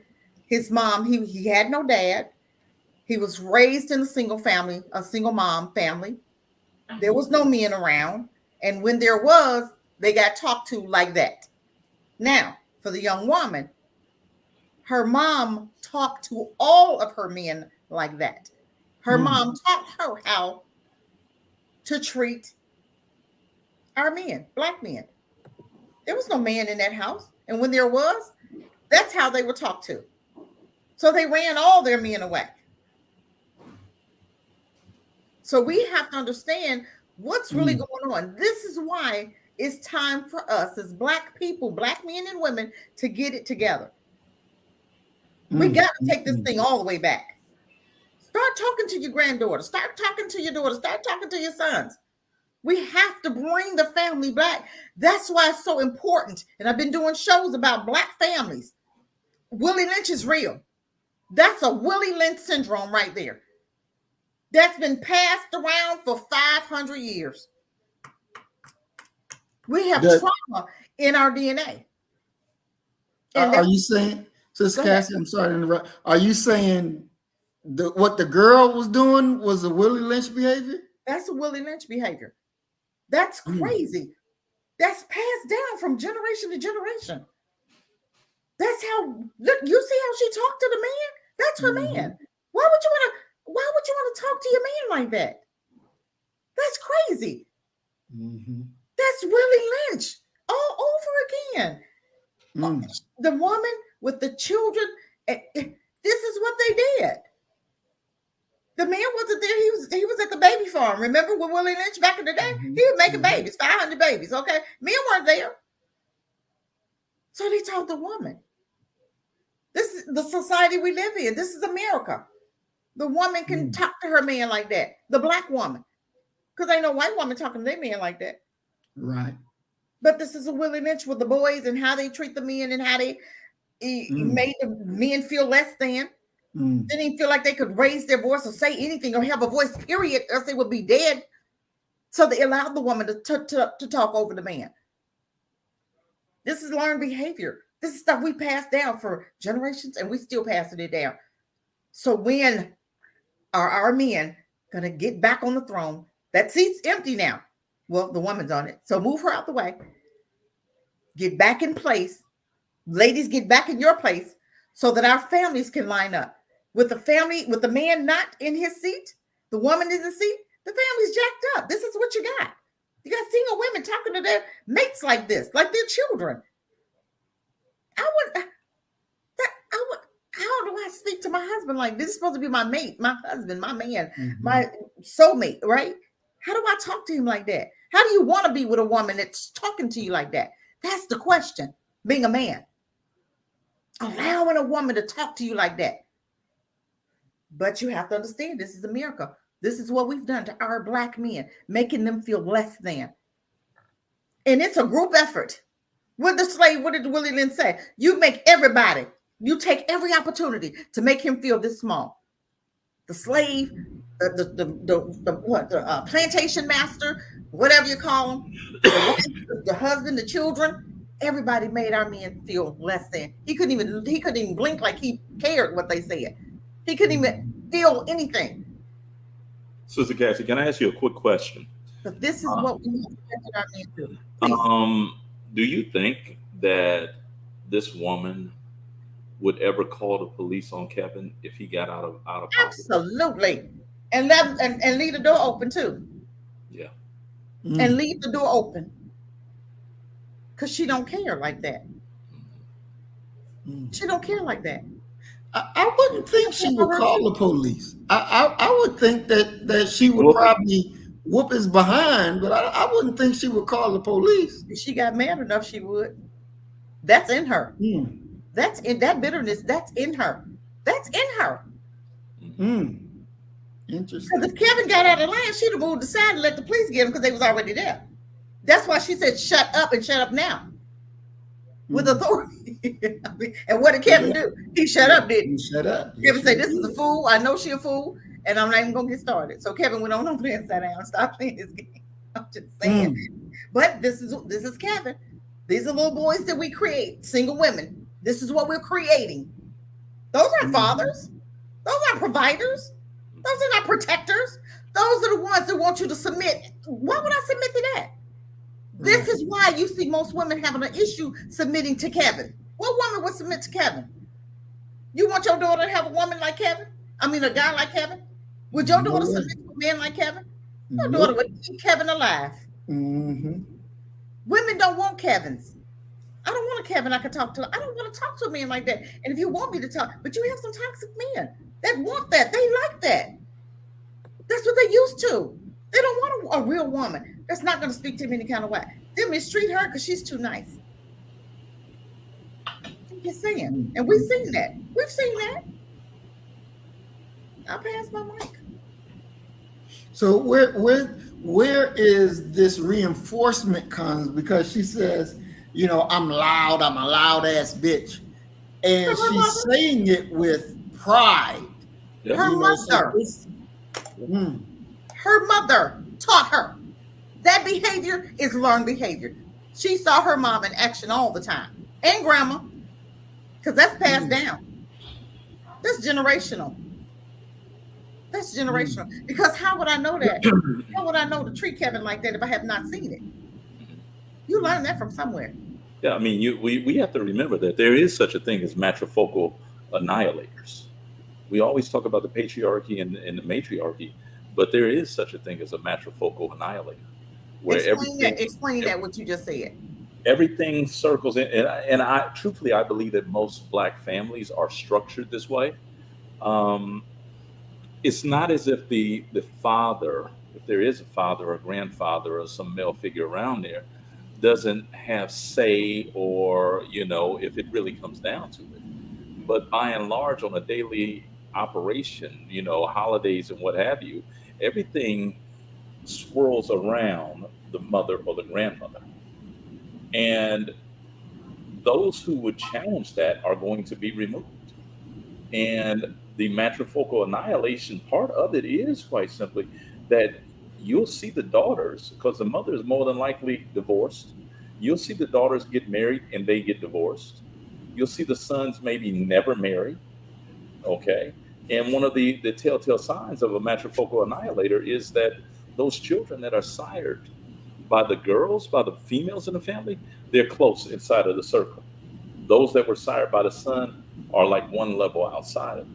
So in many ways, what you're really recognizing and seeing is, as you put it, the socialization of women who operate and conduct themselves in a way that not only repels men, but also keeps them from ever having any significant place within the family. There are men who may be present, but during the family gatherings, during the everything that they do, it's almost all women. And you never see any male figurehead or leader that can control that. And they will talk, because I guarantee you, she might be talking to her man like that, but I guarantee you she talks to her uncles like that. She talks to her male cousins like that. This is in many ways, an abnormality, a malfunction of the Black family. And there are many reasons for it, but it does exist. And I did hear kids in that room. Okay. So guess what they're learning? They're being the boy is learning Kevin and the girl is learning mama. Yeah. I guarantee you it. Yeah. And grandpa was never in the picture. There was never a grandpa around. No. Ever. Because you wouldn't see that behavior if it was. Mm-hmm. You wouldn't see any of that behavior. I have a very close friend who talks about her sorors having such horrible viewpoints of men. And I mean horrible. And she has the exact opposite. But she had a father in the home, and she had both of her grandfathers. She had a slew of uncles and all of that. And I told her, I said, well, you got to look at what was their interaction with men coming up. And it was almost, she said, when she talked to them about it, it was always antagonistic. And so now as grown women, they feel as if they can speak for themselves and tell grown men off and give no respect. And she said, their disrespect doesn't just go to men within their family that did damage to them. She said it goes to even their friend brothers. That these are women who are just disagreeable, regardless of what the topic is or the activity. Wow. That's something. I want to go to a different video and let's talk about this. because when I saw this video, this really touched my heart. Let's see.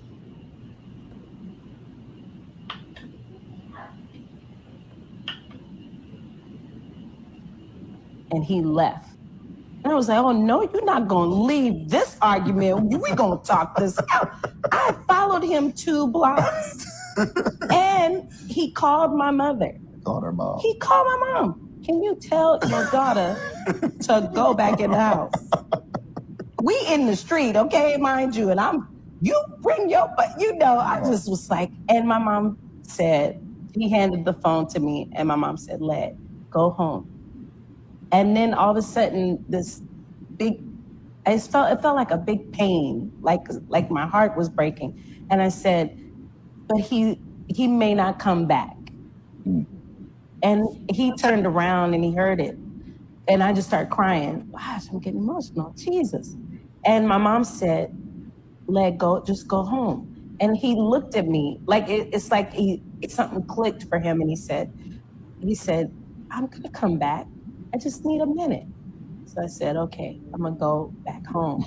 But I was still mad. But I'm just saying, when he said I'm gonna come back, that's when I was like, okay, that we can disagree. It's okay to disagree. Why am I bawling? I get you a tissue. It's okay to disagree, and it won't break us. I can be different and not agree with him. And we had a big argument, and he left. Oh no, you're not gonna leave this argument. We gonna talk this out. I followed him 2 blocks, and he called my mother. Called her mom. He called my mom. Can you tell your daughter to go back in the house? We in the street, okay, mind you, and you bring your, but I just was like, and my mom said, he handed the phone to me, and my mom said, Led, go home. And then all of a sudden, this big, it felt like a big pain, like my heart was breaking. And I said, but he may not come back. And he turned around and he heard it. And I just started crying. Gosh, I'm getting emotional, Jesus. And my mom said, Let go, just go home. And he looked at me like it's like something clicked for him. And he said, I'm gonna come back. I just need a minute. So I said, okay, I'm gonna go back home. But I was still mad. But I'm just saying, when he said I'm gonna come back, that's when I was like, okay, that we can disagree. It's okay to disagree. Why am I bawling? I get you a tissue. It's okay to disagree, and it won't break us. I can be different and not agree with him. And we had a. All right. So here we have that situation that we just watched. And like I say, when I saw it, it really touched my heart. And she said, he left the house, she followed him, and she was in her, oh, why you come back here? So she was acting all wild and crazy, and he called the mom, and the mom was telling her to go back home. And, she was like, but he may not come back. And, he's like, I'm going to come back. I just need a minute. So his love let her know, I ain't going nowhere. It's okay. So they were at a rocky point, right? But the love was strong, and it cured the problem. No. I mean, that's how I'm seeing it, y'all. Tell me if I'm wrong. No, you're wrong. Yeah, you're wrong. There was nothing solved right there, brother. Okay, what you just got a chance, a glimpse to see is the emergence of a deep-seated issue that this brother chose to deal with, the sidestep, but nothing was solved there. Maybe she learned a little bit about needing to allow this brother to have a couple moments away to be able to think about something. Mm-hmm. But whatever that trigger is for her of being left, it's prominent and it's strong. And I'll give you just a quick example of that. Sister I used to date, she would literally cry every time I left. Mm. And I'm like, what? You know, first couple times I was like, damn, you know I take pride in my work, but I didn't know I was like that they cry when I leave. Okay. But she would do it every single time. And during one conversation we had, we're just sitting around watching TV, and she starts talking about her father, who was an artist, and how she was a little girl, and they went to the she said they were not prepped, they were not told. They went to the airport, and her father got out the car with his suitcase and a couple of his art samples and walked into the airport. She didn't see her father again for 8, 9 years. Mm. And he had went there apparently to get on as an artist, to try and and make it as an artist. He eventually comes back, and she says that now when I would leave, that replayed in her head that her father was Mm. leaving, and that she would not see him again. She would not see me again. And it was Mm. and it was it's every time, unless we were leaving that house together. Um, Trauma, yeah. You're absolutely positively correct. It's trauma. And what that brother just did was the wisest thing that he could do. Let me call the most responsible adult that she respects, that can get it through her head that there comes a time where you just got to go back home and give me a little space. Okay? Mm. Nothing was solved there. And that issue right there, it's still there. Now he's going to have to figure out, what do you do with someone who thinks they're going to be left, who thinks they're going to be abandoned probably every single moment of the day. How Mm. do you deal with that? How do you cope with that? Because obviously the brother ain't going to be able to have no space to be able to decompress from any argument. That's Mm. the recipe for disaster. Wasn't nothing solved there, brother. Wow. Wow. All right. Sister Cassie? Wow, that one right there was a real problem. For one, she wasn't acting wild and crazy. She wasn't. What you saw was a father issue. She's been abandoned by her dad. And that's what we saw. And people, and we as Black women have been abandoned by our dads. They're Mm. gone. We never established that relationship with them. Some of them never seen a man in their household. And some, they left. They left. That's what you're looking at. And when he told her and assured her, I got you, I'm coming back, I need a minute. It didn't solve anything, but Mm-hmm. it just reassured her that I'm not gonna be, he's not gonna leave me like my dad did. That's what we were looking at. So Mm. how does he live with that? She needs counseling, period. And this is what Black folk need in America. We got to deal with these issues. That's going to be a trigger from now until she gets counseling for it and forgive her dad. And if her dad is living, she can start now to reestablish that relationship with him. That's if he wants that relationship. That's the only thing that's going to stop that behavior.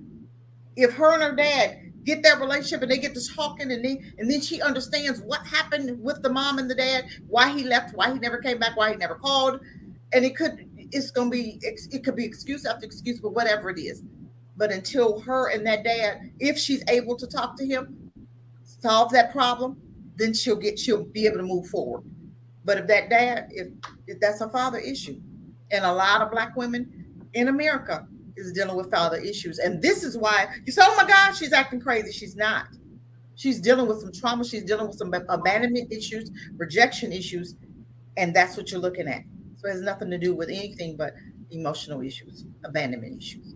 Yeah, and if I can jump in real quick, I mean, you have to think about, what if she was dealing with a brother who was not a stand-up guy, who even had the phone number to call her mother. That's one relationship that has gone downhill.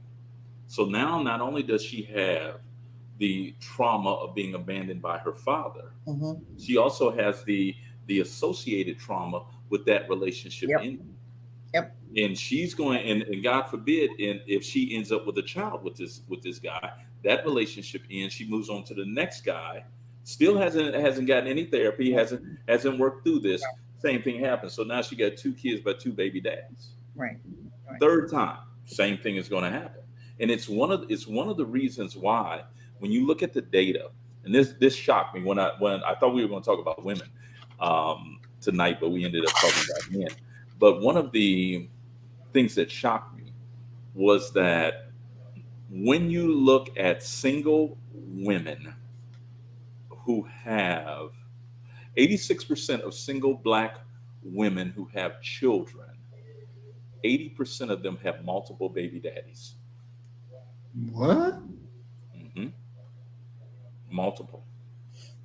And when you look at single black men who have multiple children by different women, that number is around 30%, which puts us in the mindset of you have damage on both sides of the population. However, with black women, they seem to be going from relationship to relationship to relationship with the same circle of guys who are as damaged as they are, but they end up having children by several of these guys in that 30%. Right. And so it's trauma. It's an inability to get help. And when you're talking about being, come on, let's be fair. And I try to not beat up on black women, but let's be very fair. It is damn hard to be black in America and to not be damaged and to love black folk by the time you leave up out of here. And for black women, it has to be frightening for them to have to try to navigate their way through this world, okay, without the aid, help, or guidance of quote unquote good black men. Because that 86%, that 83, 86% that have multiple baby daddies, the 51% of black men who are gainfully employed without children and are not in the middle class and are in the middle class ain't trying to deal with somebody with multiple baby mamas. So there is a punitive part of it. There is a psychologically damaging part of it. And we have damage upon damage upon damage upon damage when we're talking about black women, when we're talking about the absence of black men, be it their fault or the baby mama's fault, the ex-wife's fault, regardless of whose fault it is. When we're talking about the damage that comes with the absence of fathers, we never talk about the damage that comes to black girls. We Right. focus upon what happens to black men. But the father is supposed to be, and this is not a illicit sexual reference, but the father is supposed to be the first love of his daughter. Yes. That's his safe space, just as the mother is the safe space for the son. So, what is the psychological damage that happens to black girls who don't have a safe space, who don't have a father that loved them, who they could fall asleep? I got a homegirl to this day, and I told her, I said, that shit looks incestuous to me. She falls asleep atop her father, like she's 3 years old. He can be on the couch laying down, and she'll crawl and work her way in there and go to sleep immediately, because that's what she did as a child. That's her comfort. But for black girls who have never had that father in there to love them, to tell them, yeah, it's gonna be all right, who can sit up and you know damn well you ain't got rhythm, but they didn't put you in jazz, dance, and ballet, and daddy still show up regardless because it's you. Not because your performance is going to be sterling and great, but because he loves you unconditionally. Many black women have never had a black man love them unconditionally. We've always wanted something for them. It's been transactional. That, yeah, I'll treat you nice, but you're gonna have to go ahead and shake that thing, folks. And that's an ugly world to grow up in as an impressionable young girl at the age of 11, 12, 13, 14, and forget it if she develops early, because she's going to be open prey for men to use that body while she has nothing in her head to navigate these things. And that's additional trauma upon trauma upon trauma, leading us to the point of what? Them being preloaded with all of these issues and these problems and these traumas by the age of 18, 19, if not 15, 16. And they're going to try and link up with another person. It's not a good idea. It's going to lead to more trauma. Wow. Wow. So how do we fix it? How do we fix it? First step towards fixing it, you were supposed to go and talk to your sisters about keeping our business out of the family court system. Okay, that's the first step. Hey, I wrote a book about it. I already got the book out. Look here, well, we need to get some advertisement for that rascal. I already got the book out. I'm telling you. An audio book. We need a visual book and all of that. Wrote the book. They got to read it. In all seriousness, I really think that the way that we fix this is by being truthful and being very honest with us. That we have several different populations of black folk right now. We have some of them that are educated and upwardly mobile. We have some that value two-parent households and what have you. And there needs to be, in many ways, an invasion, a propaganda. We need to be very serious about the idea of manufacturing consent, that this is what black folk do. This is how we do it. And we're going to have to really battle against some people who are seeing life through a different lens than what we do. Yep. And those people are strong, and their vision of the world, the way they behave and the way they act, is well funded, not by black folk, but it's well funded. You can turn on any TV and you can find a expression and endorsement for what it is that they do. I don't care if you're talking about Cardi B, Ice Spice, any of these young thug rappers. We gotta combat that at every turn, and build it, and hopefully they will come. Show them something different, and give them the opportunity to join us. Excellent. I want us to look at it different in discussions with Deanna. We are talking about black women today, but next Saturday we're going to be talking about black men. But we wanted to dedicate it to black women today, so that we'll be able to definitely get some type of understanding on what needs to happen here going on forward.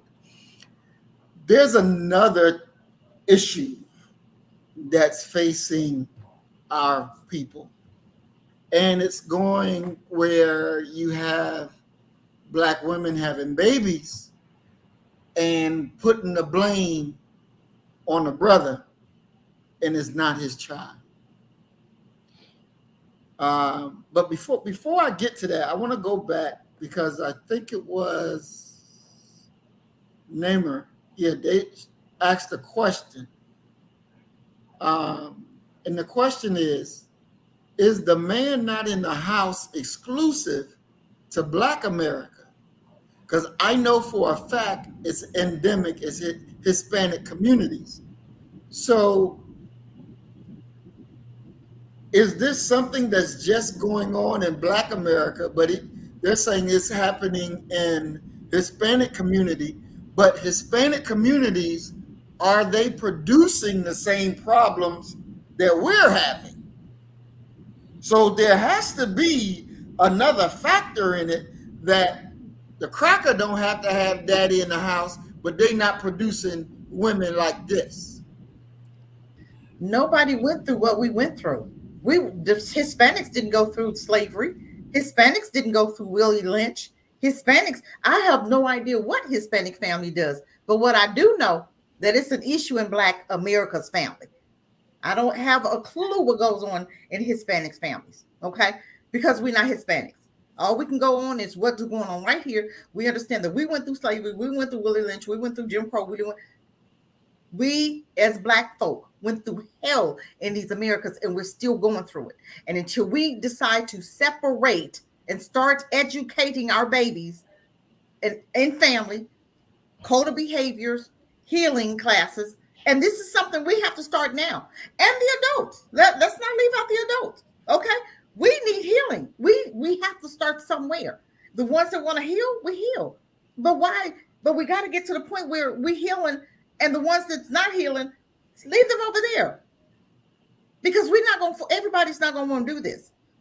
Everybody's not going to want to be married because the mindset, you got to retrain the mindset. We got to start somewhere.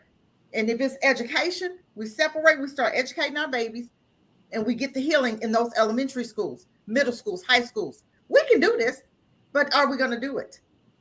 Are we going to do it? That's the question. We can talk about it, but are we going to be about it? Even the adults. You have insurance. Why aren't we going to see counselors right now? Why? Because you don't think you're crazy. And Black folk crazy as hell. We are toxic because of the environment. We didn't get here by ourselves. We didn't do this to ourselves, but we can fix it.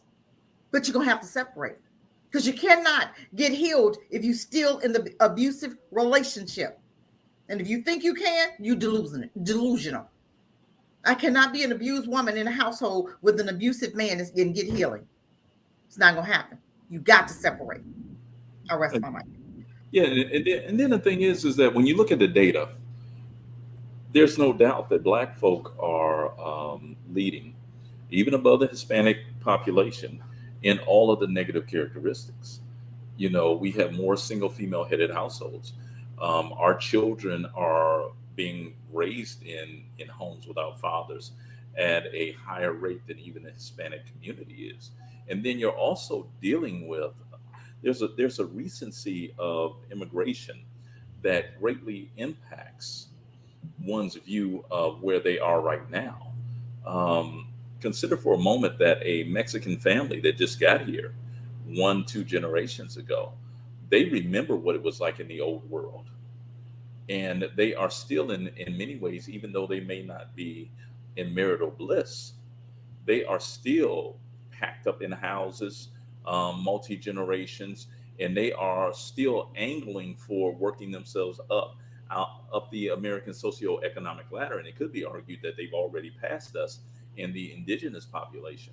But when you're talking about the status of Black women in the household, the only group that is close to us in regards to single female headed households, and this is startling, are Native Americans. They're the only group that's close to us.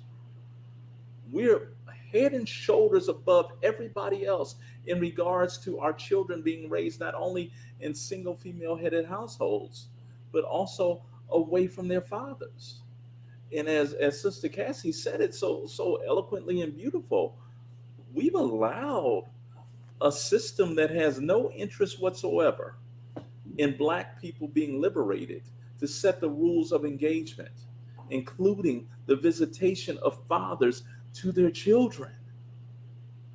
And you wonder why you end up with what you end up with. There was a recent study that was put out that said quite simply, when you look at the success rate, meaning graduating from high school and college of Black children who are raised in two-parent households, by and large, do best in regards to that.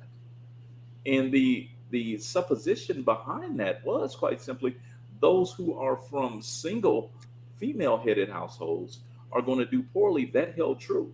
But when they dove deeper into the data, they found out that single male headed household children that were raised in those homes were succeeding at the same rate that as those that were raised in two-parent households. So if we are dealing with the idea of wanting black children, especially males, to succeed, the courts need to give custody of black children to their fathers. I believe that. Because the trauma that is occurring to black women is being transported not only to their daughters but also their sons, and we expect for them to voila when they turn 17, 18 years old to be functional, sane, stable individuals, and the data is telling us that's not true. But I do believe that the child still needs both. Like I said, if you're from 0 to 9, and you if you guys have to separate, let the mom do her, you're inputting what because a boy needs his mom, okay? Because the same type of woman No he's gonna attract. You have no idea who you talking to, Brother Maurice. Who am I? And I believe that after 10 on up, you get to spend time with dad. Baby boy. And, hey, me and my dad, we have a male relationship. There ain't no softness there. Hey, if I try and hug my daddy, he'll punch me in the chest talking about, man, what's happened to you? We don't do no hugging. So all of that nurturing and that softness and that reassuring. That's what women know for. That's our job. That's our part. It ain't that Negro James Thomas Jones II that told me that I should always use the third whenever I do anything, because the police did try to arrest my daddy because I put down James Thomas Jones and I had a warrant. So from that point forward, I got to be the third in everything that I do. So it's, yes, we need a mother. The mother has a role, but men by and large provide structure, especially to boys. And without structure, our boys are sunk. Yes, and that's not what they're getting right now. You remember the elephant story where they took the male elephants away from the mom and the children, and how those baby elephants began to started just acting a fool, okay? And they was looking like, what is going on? They said, hold on, we need to bring back the male elephants, put them back, because the male elephants kept a man's presence makes a difference in a child's life, in a home, period. The presence of a man makes a whole world of difference. But without that man, you have that boy, he gonna buck up at some point at that mom, and she gonna get tired of like, boy, say that. You know what I'm saying? Within the Mexican community, if you look at their achievement rates academically of their boys, Mexican boys, just like black boys, we fall off in the third grade. They call it the third grade syndrome. And they tried to figure out why Mexican boys were hitting these academic blocks in the third grade. And what they discovered is that's when they become aware that they're males. And they're raised in machismo homes where women don't talk. Oh, wow. Women don't run men. So in that classroom, they're like little Mexican men who are going to buck the authority of their teachers. And you need to have a male presence there that can go ahead and knock that down and show them the larger picture that you need to learn this for future. I see a question there. See, Namers, absolutely. I absolutely believe that Black Americans are at war with each other and other people. Unfortunately. Unfortunately. But we got to get it together. Definitely. We're going to go to this, our last video, and come back and talk about it. We glad you made it back with us, Sister Diamond. I noticed it was my camera that was messed up. I thought I was on timeout. I did, but it was pointed up. So, yeah. Okay. All right, let's watch this. I'm not trying to be disrespectful. I'm not trying to be rude. I just got the paperwork. This baby is not mine. Okay, so the background here, the brother just got the paperwork that the baby that the mother dropped off to him is not his child. and he's been taking care of this baby all this time. So let's watch it and see what happens. That's exactly what I just said. This baby is not mine, Miss Cheryl. So guys, real quick before I hop into the video, just want to say thank you to each and every person who sent out their congrats, everybody who has supported the channel. He just found out the baby isn't his. I've been calling this girl all morning, bro. The paper just came in. I've been calling her all morning, dummy. Find out the baby not mine. What am I? Like, bro. This girl been playing in my face all morning, bro. All morning. You come drop the baby off with nothing. And he's gonna bring out.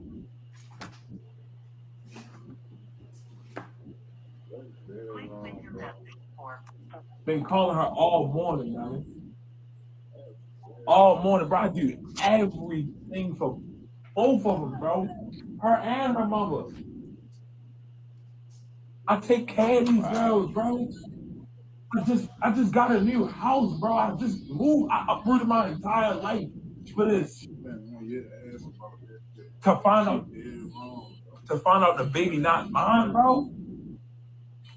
To find out that the baby not mine, bro. And it's crazy, bro. Out here who don't even know their child's name, let alone their birthday, bro. I'm out here doing everything, bro. Look what she like. That's why she chose you. What is this? What is the baby doing with a teeth? What is the baby going to do? Not even a diaper, not a wipe in here, nothing. Nothing. No ointment, no baby, no nothing. Nothing. Look at my baby. She's coughing. She's sick. I mean, and this is something that happens way too often. I mean, we already know that 35 to 40% of DNA tested children end up coming back negative, meaning that those men are not the father. And that's the ones that get tested. And the reasons are obvious. This is not rocket science. We aren't discovering anything that's breaking science here. For many women, if they have the choice between choosing a man who they know is a deadbeat, who's no good, who's good for nothing but decimating, dismantling, destroying her guts, and that's all, and choosing between the guy who is going to not only take care of her kid, but in this case, her mother, it sounds like a choice that we see women make many times, even though it means that they're deceiving a man that has no clue about the deception that's being taken place. But you got the money and all of that to go on trips. You just came back from Bermuda. Bro, come on, bro. And it's crazy because I guarantee that she just pulled up with. I guarantee, bro. I guarantee that's probably her father. When they drop the baby, I guarantee it, bro. I'm ready to call her mother. I'm ready to call her. I'm ready to call her mother. And he probably know that's his baby too and all that. Like, hello? How you doing, Miss Sarah? Yeah, have you talked to Lizzie? Miss Sarah, I'm not trying to be disrespectful. I'm not trying to be rude. I just got the paperwork. This baby is not mine. That's exactly what I just said. This baby is not mine, Miss Cheryl.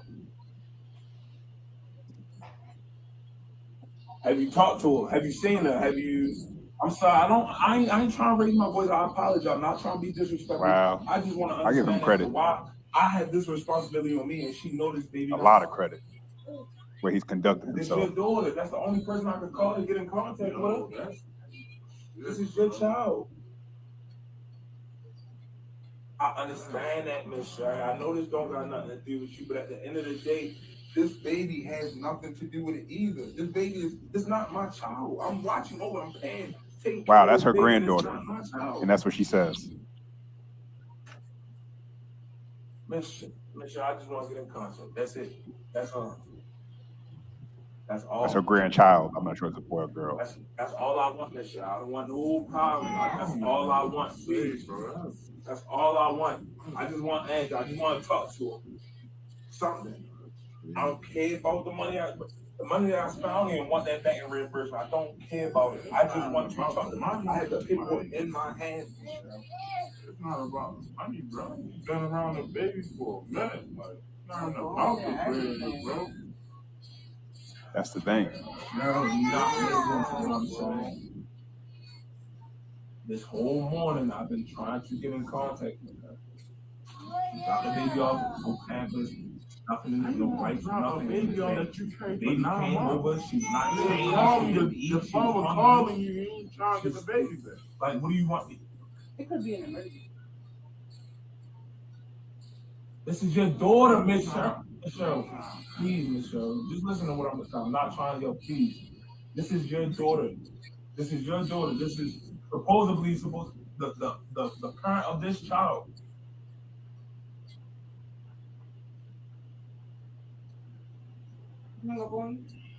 I mean, like, who am I supposed to talk to? Wow. Who am I supposed to talk to? Not your mama, baby. That's definitely. That's what we're trying to get in contact with now is mom. So there you have it.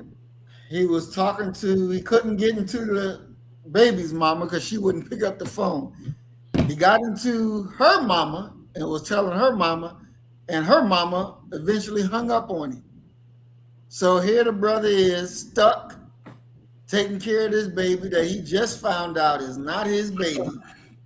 And he made all of these, he moved, he did this, he did that. And all the while, the mama know that this ain't his child.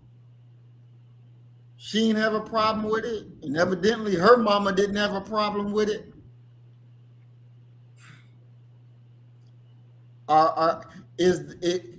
Does this problem go back to slavery as well? Is there any of this not a problem that we can attribute to slavery?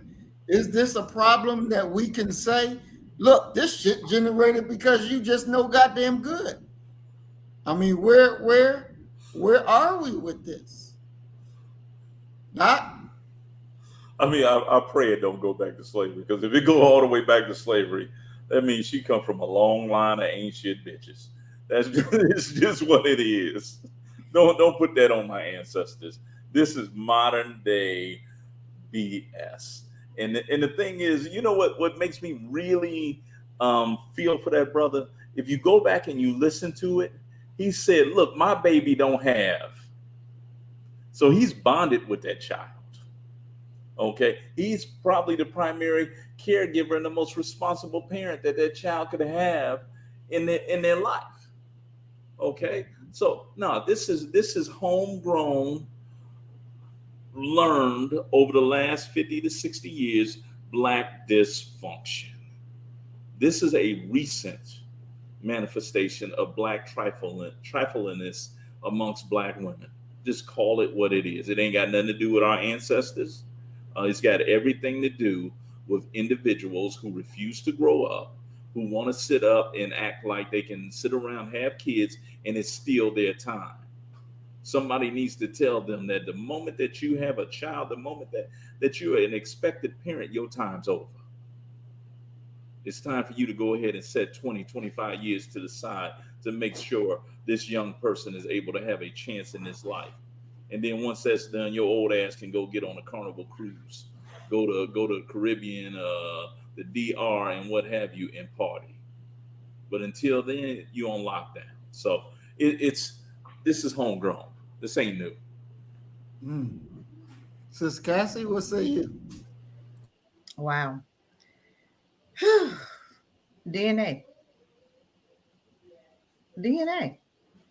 Haven't you seen where you'll see a child and they'll act like their grandfather, male or female? You'll look at that child and be like, man, he act like my daddy. Or he acts like my granddaddy. Or she acts like my grandmother. Or she acts, it's still, no matter what, Black folk are traumatized. Black folk been traumatized. And stuff is passed down in our DNA, whether we want to agree with it or not. I'm thinking about those barns or those plantations where those men had 500 babies at one time. They was just having babies one after another, right? One after another. We got to go back to that. That's who we are. That's what they did to us. All of this has something to do with that. It's not just behavior that just happens. It comes from somewhere. It's always a seed. And it's a seed that's been growing, growing, growing. Yes, girls do it just like guys do it. We've seen this happen with guys who will have a baby and disappear. It happens all the time. That's not due to slavery. It happened in slavery. And it's not stopping. It's not done because we never got help from the issue in the first place. So guess what? It continues. It continues. Whether we want to agree or we don't. It continues. It's trifling men out there that they drop their seed and they have 5 different babies by 5 different women and don't spend no time with none of them. So my suggestion would be for the grandma to check her daughter, because the daughter needs to be checked. It's got to be somebody in that house that has some sense. And rather it's the grandma or rather the daughter, we don't know the whole story, but still, if he had called me and I'm the grandma, I'm gonna check my daughter. And then I'd have been like, let's sit down, me, him, and whatever's going on with the daughter, because I'm coming to get my baby. Somebody got to do it. And the daughter maybe can't do it mentally for whatever reason. That child didn't ask to be here. And he's doing all that talking in front of that baby. Do you not think that baby's hearing what he's saying? This is not my daughter. He kept saying it. You don't think she heard that? Mm-hmm. That's rejection. Now it's going to be abandonment issues again. Mm-hmm. So we have to be very careful of the seeds that we're planting and what's coming behind. Why can't we all just get together? If he wants to still maintain that relationship, then maintain that relationship, because where's the real dad at? He's not there. She still needs a father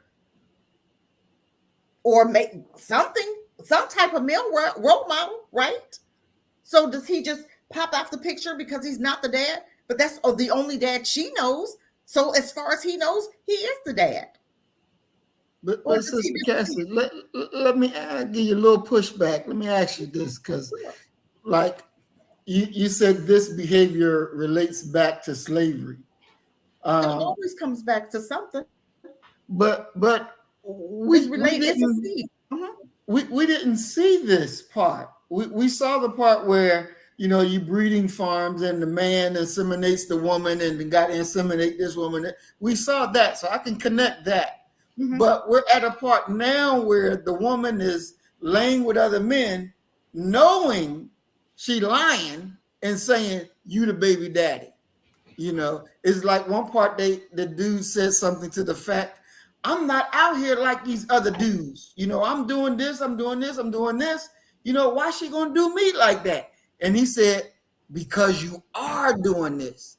So you being responsible, other people ain't being responsible. So she gonna name you as the daddy. But didn't they do that in slavery where didn't the white man had a baby about a woman? And it still goes back. It's always going to go back to that. It's because we never got healed up from that. We never got help from that. We don't really know how far slavery went. I think some really cruel, cruddy stuff happened. Women had babies by these masters. I wouldn't want his baby either. I'm just saying. It goes all the way back. Male and female. She had a baby. They considered it a bastard baby. It considered it a slave baby, right? They still used it as a slave. You think she didn't? You think she wanted to rape his baby? You understand what I'm saying? It still goes back. It's still the seeds being planted. It's still DNA. It still happens. And we don't even know the result of how deep rooted and all of the corners that slavery covered. It came from somewhere. True. Ratchetness. It came from somewhere, right? Right. Her mom's mom. Okay. Was grandma ratchet? It came from somewhere. Right. Was the mama ratchet? So now the daughter's ratchet. So now we're going to teach what we're going to do. Now we got a little baby here. That's not her fault. So does he continue being the dad? Because that's the only dad she knows. or does he reject the baby? So now we got bigger issues getting ready to start. We got rejection and abandonment. We still got those issues getting ready to come now. So what way do we handle it? We check So that you're- order and we get her some help first. So you're thinking that he should continue to play daddy to raise a child that's not his? Men do it all the time, don't they? There's some men out there that's raising babies it's not theirs, who women have cheated on, and they've brought a baby to the house, and it's women doing the same thing. These men cheat, they bring those babies home, and those women act like their moms. Do they not? So what's the problem with him doing it? Women do it all the time. I'm just saying, right? Or am I wrong? Don't men bring babies home, and don't them women raise those babies? Come on now. Yeah, that does happen. Okay, so he can't, but she can. Is that what you're saying, brother? Come on now, help me out. Because I'm just saying, if he been there, and if that's the only dad he knows, so you can't continue on because that's all she knows. She don't know. She didn't ask to be here. That's all she knows. So now you're getting ready to recreate another issue. Do you want to recreate that issue, or do you just want to? Okay, let's continue on. Men do it all the time. They bring these babies home all the time. And these women raising babies. Not me, I'm just saying. They raising babies all the time, don't they? Like they're theirs. We just had a movie. Wasn't that a movie with Denzel Washington brought the baby home to the woman and the woman died? Okay, I'm just saying she raised that baby like it's her. I'm just saying it's done all the time. That's from August Wilson's imagination. Troy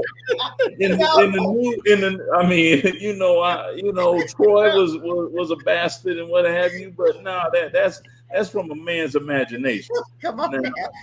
Come on. The way it goes in the new millennium is if you get somebody knocked up, and I'm gonna use the term knocked up, she ain't relinquishing that baby. She's taking that baby straight down there to the child support office and gonna cash that baby in as if it's a check. Okay, and but Lord forbid if y'all are married and that child ain't yours, because the courts are going to say without a doubt that you're the responsible parent for that child. That's right. And they don't care. No, he shouldn't be in that. He need to put that baby out there, as cruel as it sounds, on the curb. Okay, but then wait a minute. Okay, so when you bring a baby, when he brings a baby to her, she needs to put it on the curb. And we bringing nothing to her. We need to put that baby onto the curb. It's been done though, but it's been done before, right? What's been done? Maybe not in that situation, but I've known men to bring a baby home from the other woman and drop them off at their wife. Have you not heard of that, Doc? No. You ain't never heard of that? I saw fences. I saw the play. I saw Troy do that to Viola Davis, but I ain't never heard of that. No. Then you delusional. You delusional. No, I mean the circles are moving. I have never. Maybe you have not, but I've heard of it. That a brother arrived at home with a whole baby, and set that baby down in a high chair. And that woman raised that baby. Back in the day, grandmas would do it all the time. No, we're talking about the new millennium. I'm talking about women, it being done, and rather it being the past or now. It's been done before. Well, these men have these babies. Now, let's be fair now. Are you serious? When's the last time you heard of one of these occasions? It doesn't matter. They still do it. It does matter. It does matter. Because people ain't doing that now. People are not. How you know? Because you ain't heard of it. It's her baby, and she don't want that baby. Now you're being ridiculous. Okay, I'm gonna let you go with that one because I ain't gonna go there with you without that. I don't agree with what you just said. Somewhere in the Caribbean. I don't agree. That baby didn't ask to be here. Okay, your son comes home with a baby. Your son comes home with a baby. Okay, what you gonna do? Stop. Come on now, be real. We gotta be honest here. We gotta be honest. So you mean to tell me she should throw that baby? He should just what he gonna do with the baby? What should he do? My son comes home with a baby. If your son was put in that same predicament, what would you do, Grandpa? What you gonna do? Man, get all this baby shit together. Let's put it in a box and set it on the curb next to. If the child wasn't his, no way would I tell him to do that. No way. So you're gonna create another issue now. Now we got another black child that's gonna have to deal with abandonment. No. I'm preventing an issue because I'm concerned with my child. That's what I'm doing. I'm preventing an issue. All right. I'm not going to allow him to hitch his horse to somebody who is that irresponsible. And in fact, I would scream on him for even putting himself and the family legacy in that situation. That's not his problem. And this idea that, and this is for me one of the biggest problems that black folk have, is that this idea of convenient communalism. You're going to take a village, though. It takes a village, right? It takes a village to do what? Does it take a village? These ain't members of my village. These ain't members of even my tribe. These are some outliers. Black folk are not members of your village. Not all black folk. Not all. Okay. I'm gonna pass on that one. Not all black folk are a part of my village. And I think that child is a part of your village because that's a part of your village. Your son has taken on that responsibility, right? No, that brother was not taking on no responsibility. That brother said, once this letter hit, I'm done. That's not what he said. He said his baby. He still claimed that baby. He said she dropped this baby off. She dropped my baby off. He's still claiming that baby. That's emotionalism. In the world that I'm creating. In the world you're creating. No, I could not do that. Because but I could. It's just like a foster parent. What's the difference? It's just like a foster parent. Foster parent agrees to be a foster parent. Okay, but he just agreed. Okay, he's calling her. He's calling the girl. To come get the baby. To come get the baby. Okay, so what are you saying? He's gonna you're creating another problem by you telling the baby. Telling him to drop the baby. What did he do to create a problem? He's not creating a problem. He's returning the baby to the rightful owner. He hasn't done anything to create the problem outside of being duped. Okay, let's say, for instance, he's married to the young woman. Okay, we're changing it. Okay. No. But he has sex with the woman. He's still considered married to her. I mean, you have to go biblically. Okay, if he's married to this woman and she had sex outside the house, okay, she brings the baby home. She's no longer his wife, then, correct? She's bringing the baby home. We're going biblical, right? She's bringing the baby home, right? Okay, so we're not going totally biblical. We're going on. Okay, she's still bringing the baby home. So what do you do? What do you do? What do you do? I'm not getting what you're asking me. She has sex outside. If they were married and she had an affair, you're married, right? You're married and produced a child. Mm-hmm. Oh, well, she need to go with old boy. I'm a righteous black man. I would never want to deny a black man the opportunity to raise his child. So you take your stuff and this baby over there to where he at, and y'all see how y'all can make this work out. But that happens all the time, and that's not what happens. It doesn't make it right. It doesn't make it wrong. It doesn't make, but you have to understand though. So now we're getting ready to create another problem. This is what I'm saying. With this child, you're the only dad this child knows. We ain't creating a problem. You're the only parent created the problem. Lay the problem, the source of the problem. Hold on. Lay the source of the problem at the feet of the person who's the offender. You can't jump in my car and carjack me, and then when I call the police, you look at me and say, "Oh, see, you calling a man? You gonna lock up another brother?" No, that's not the same. That's not even the same case. That's not. You can't use that scenario. That's not. She comes from a long line of trifling women by the fact that the grandmother did not say, "Yo, I'm on my way to pick up my grandchild." That's a problem. The problem's not with the brother. That's why she chose him to pin the baby on, because he's a suitable father. But he wasn't the one that got her moist. That's who she would over there in the Caribbean, in St. Croix or wherever. Okay. And she just gonna leave the child there. I get your larger point that we should all communally get together. But the truth of the matter is there's no way in hell I would tell my son to do that, because I recognize that the moment that he keeps going forward with this, and she's already proven that she's a liar and a cheater and irresponsible. So once he gets locked and loaded, and the courts look at this and say, well, you've been the only father figure this child has known, so we're getting ready to take 20% out of your salary until this child is finished with college.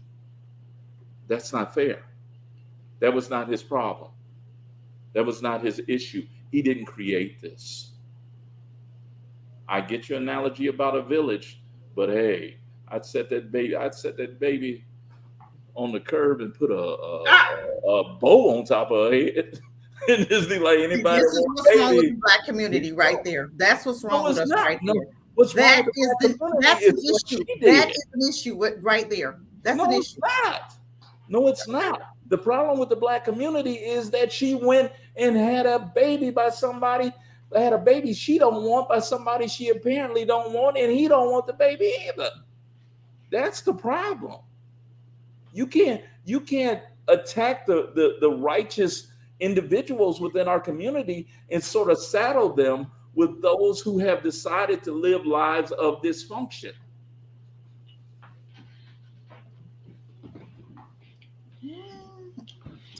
Y'all ready for an answer yet? Come on. All right. First of all, y'all was talking about everything coming from slavery. What I saw on television in my household when my father was present, we could watch the Jeffersons, Good Times, all those, shows we all love. My mother was specific about us not watching, the violence, blah, blah, blah, etc. So basically what I'm saying is that I've always watched a lot of white movies. That's where I saw all that at. From the white set. It had nothing to do with slavery, white women, how they manipulated the white man. This was all coming down from the television set. It's learned. So maybe people my age that was watching the same things, they may have picked, oh, is that how you would do that? Okay.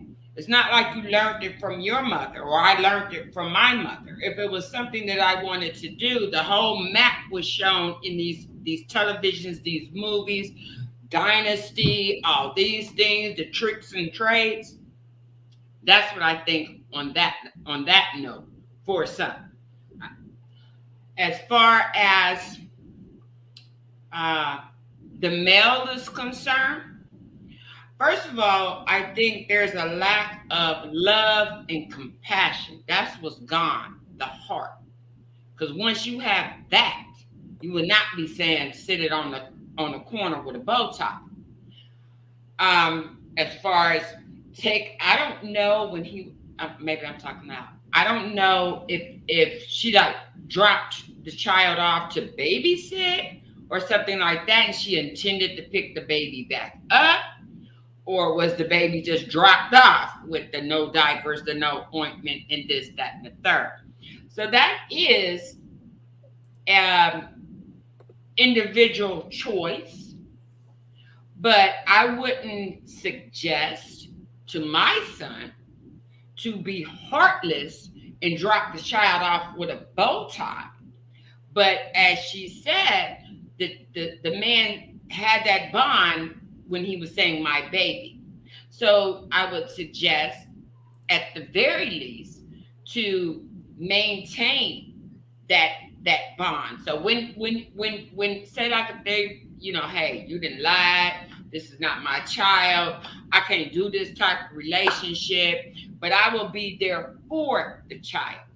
Meaning I'm not obligated to take out of my check what's it called, child support. I'm not, obligated by law to be considered a father under these legal obligations that they throw on the fathers. However, still maintain a bond. Because obviously, that child, to have a mother like that, is going to be in some kind of uh, environment not healthy for that child. So you want to have maintained that relationship, maybe be able to sit down and explain, at a certain age to that child. But that child is going to need some sane stability, some sane, stable person that she can feel safe, that she can come talk to, or she can come, whatever. Leave the door open. But I'm not saying, that's just an individual base, an individual thought. But certainly, Doc, not though the baby with a bow tie on the corner. That's lack of love. That's lack of compassion. That's lack of heart. I also wanted to say that as far as the entire conversation tonight, when we're speaking of females and, the things they do, say like if it was a 18-year-old, a 19-year-old that had that, was in that video talking about, he got a gun, he got a gun. Same thing. If a teenager was to come on here and see this show, they're already seeing them being like, oh, she toxic, she that, she's trashable. You know what I'm saying? Children need love. That's how you restore things. Even it could be a teenager, even it could be an 18-year-old, even it could be that's acting out these certain ways. You don't know the power of love, obviously. And when we learn that, you may learn, you will learn that people could be changed in their actions and behavior, especially a child, especially a teenager. You understand? That's the only medicine, for real. You can preach, and scripture such and such. That's not what they need, or that's not really what they're looking for.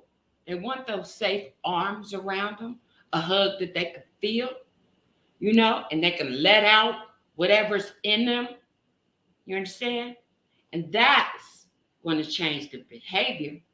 But if they hear all on social media or this, toxic and there and kick them to the curb and you're not going to change nothing. If you keep blaming everything on slavery and not realizing it's right in our face from the because we talk about men in dresses and things like that. Them white men been doing that stuff way before I seen a white man, black man do it. So they have been instilling this stuff. You understand? So we can't just blame it on that. That's the key. That's really all I wanted to say. It's love. It's love.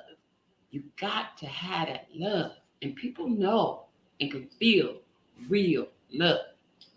You understand? That's what our children need, no matter really who it comes from. But the way things are so twisted in this world, you have people in certain positions that's, oh, I love you, child, and taking you to the back room somewhere. You understand? They need to be protected. You talk about the education and what they're learning while we're not up there showing the children, we don't stand for this. This is not right. You understand? So they need to learn by example. They need to learn they got to feel your love. That's all people ain't that what everybody want? To be loved sincerely and understood. I think if we try that, it'd be all right. But like I said, in that instance, in that video, if that was to happen, that would be very sad. That would be very heartbreaking for that man. Obviously, he has the right heart to do right by a child, because that's what he was doing when he thought it was his. You understand? So I would never suggest you turn your back on the child and kick him to the curb, because as Miss Cassie was saying, that's leading, to a whole new, world of of things. But But yeah, you don't have to, But even with what she just said, we talk about stepkids. We mix in, we have blended families. Same thing. So because my husband had a son, do I kick him out to the curb because I'm not raising another woman's son?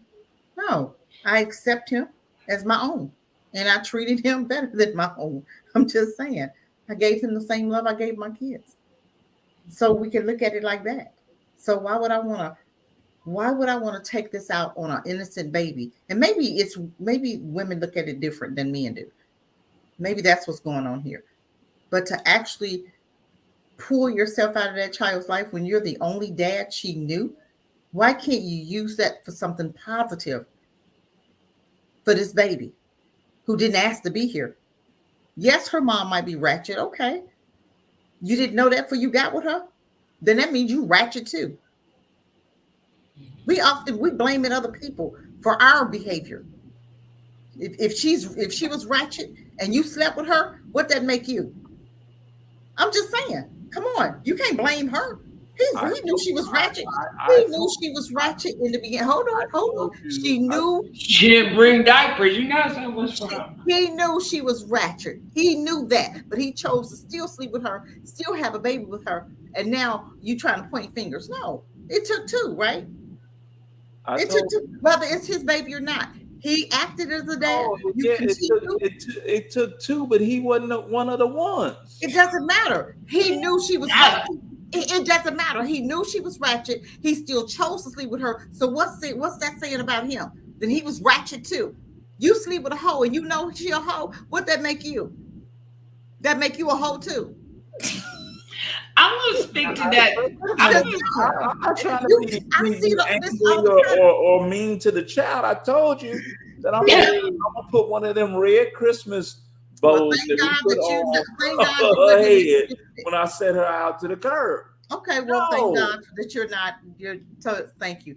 That when now we know your heart. So all of America know your heart. I didn't say he had to be father. I didn't say continue to be a father or play that role. Unless it was a dangerous situation. Now she sound not mature. Exactly. In the first place, no diapers, no ointment, no nothing. So she's already in the mama. For the baby. Come to think of it, her mama kind of messed up. But so the child might. Yeah. But hold on, he should have had some diapers at his house. If you know that your daughter that you thought was yours, what was the diapers at your house and the milk at your house for the baby? Why I got to drop baby diapers off to my son's, who I'm thinking, or my son's dad? You understand what I'm saying? He didn't even know. Sound like he just found out today. You should have had some diapers. You should have had some milk at that house already. That's a completely valid point. However, now he ain't got no need for no diapers or no formula. This is not his child. You don't think he should keep an open door for a relationship? That's all I was saying. A relationship. Let that child know, because he loves her. How old is the child? This is what's wrong with Black people right now. I think the child's still in diapers. It takes a nation. Because that baby is probably going to be put in a bad situation, right? Because the mom looks like, she could have been young and not really all there. Okay, whatever. But why would you, being a man, want to see that baby being put in an abusive relationship, possibly? Why can't you still watch over her just like she was yours? You don't have to be the baby's dad to be nice to the baby, to love the baby, to care about the baby. You don't have to be the baby's daddy. You can love. You don't know how to love somebody that's not your own. You don't know how to have love for that child. If he already had that relationship, continue the relationship. Like she said, you don't have to be the dad, but you can be there at least to make sure the baby's safe. She knows you. You're the only dad she knows. So what do? You just disappear? I'm going to step aside, and I'm going to allow the man who can love her like I never could to step forward. But you was already loving her that way, though. You were already there doing the job because you thought that was your child. But I could never love her the way that someone who looks down at her and says, well, she looks like my mom. Why? Hold on. You said Every you could. time You I was already look loving her down, every before time you I even look knew down she at was. that child, I'm gonna see the features of a man that she had an affair with. So what? You see that all the time. Do you have stepchildren? We see that all the time. Those kids aren't yours, but you still love them. What are you talking about? That don't make sense what you're saying. No. We're saying stepchildren is something totally different where you married someone and some children came with that person. That's right. That ain't what this situation is. It's the same thing because that's not his son. I don't want no infidelity, child. I'm gonna tell you that. That's not his I'm baby. mad That's already. not his baby. So it's almost like a stepchild. You have dealings with the mama, regardless. That's almost like a stepchild. We ain't gonna have no dealings with the mama. It's over. We don't go together no more. We don't go together no more. We broke up. It doesn't matter. You still have that position of being a dad. You still have that respect, and that baby's still gonna see you as her dad. It doesn't matter if you're going together or not. That baby, who's 2, looked like she was about 2 years old, is gonna come up and still call you baby daddy. don't even. Our memory ain't even working at 2. Huh? She ain't gonna remember nothing from 2. Oh, you remember something when you was 2? What you saying? You just okay. This child is right here, standing here, who's been calling you daddy. So she's gonna call you daddy right now. When you just told the mama, okay, you just got the paperwork. That child is still gonna come to you and say, "Hey, daddy," what are you gonna say? What are you gonna say to that child? Always remember. No. That if your mama wasn't a hoe, you would have had a great daddy. Okay, I'm done with that conversation. Don't do that. Don't do that. Next question. Don't do that. Whatever. I'm done with that. Anyway. But I would let me just say real quick. It's a difference, like he was saying. If the man has a child before we get into the relationship, I would love that child as if my own. But if he go out in there and cheat, and then the woman got, man, I don't want to see him, let alone his child. I couldn't do that. That's crazy. We have women doing that all the time. These men having these babies, coming in, bringing in babies. You're having that. You still have that. Stop acting like that's not what's going on amongst black people. Yes, but I ain't gonna do it. He's gonna be gone. And those women are still there, and they're raising those babies like their own. So why can women do it and men can't? Come on, you guys. That's a hard pill, Sister Cassie. That's a hard pill. No, it's not, because guess what? If you have love, which is what we're supposed to have for each other, why is it so hard for you to love that baby that has to be here? So why would it be so hard for you to love that baby? Because the infidelity baby, he's got a mother. The infidelity baby got it. Why is the baby in my house anyway? If he didn't cheat it with this woman, she got what pregnant. happens if the mom is dead? I'm just saying, there's a different scenario. Oh, well, that's different. The different scenario that's is different. That's different. I would. It's just a different scenario. That baby don't know nobody else is what I'm saying. That the real truth here is that child don't know anybody else but that young man right there as a dad. So what do you say to that baby when she comes up to you that day, that second, when you got that paper in your hand and she calls you daddy and she's looking up to you? What changed for her? Nothing, because she don't know.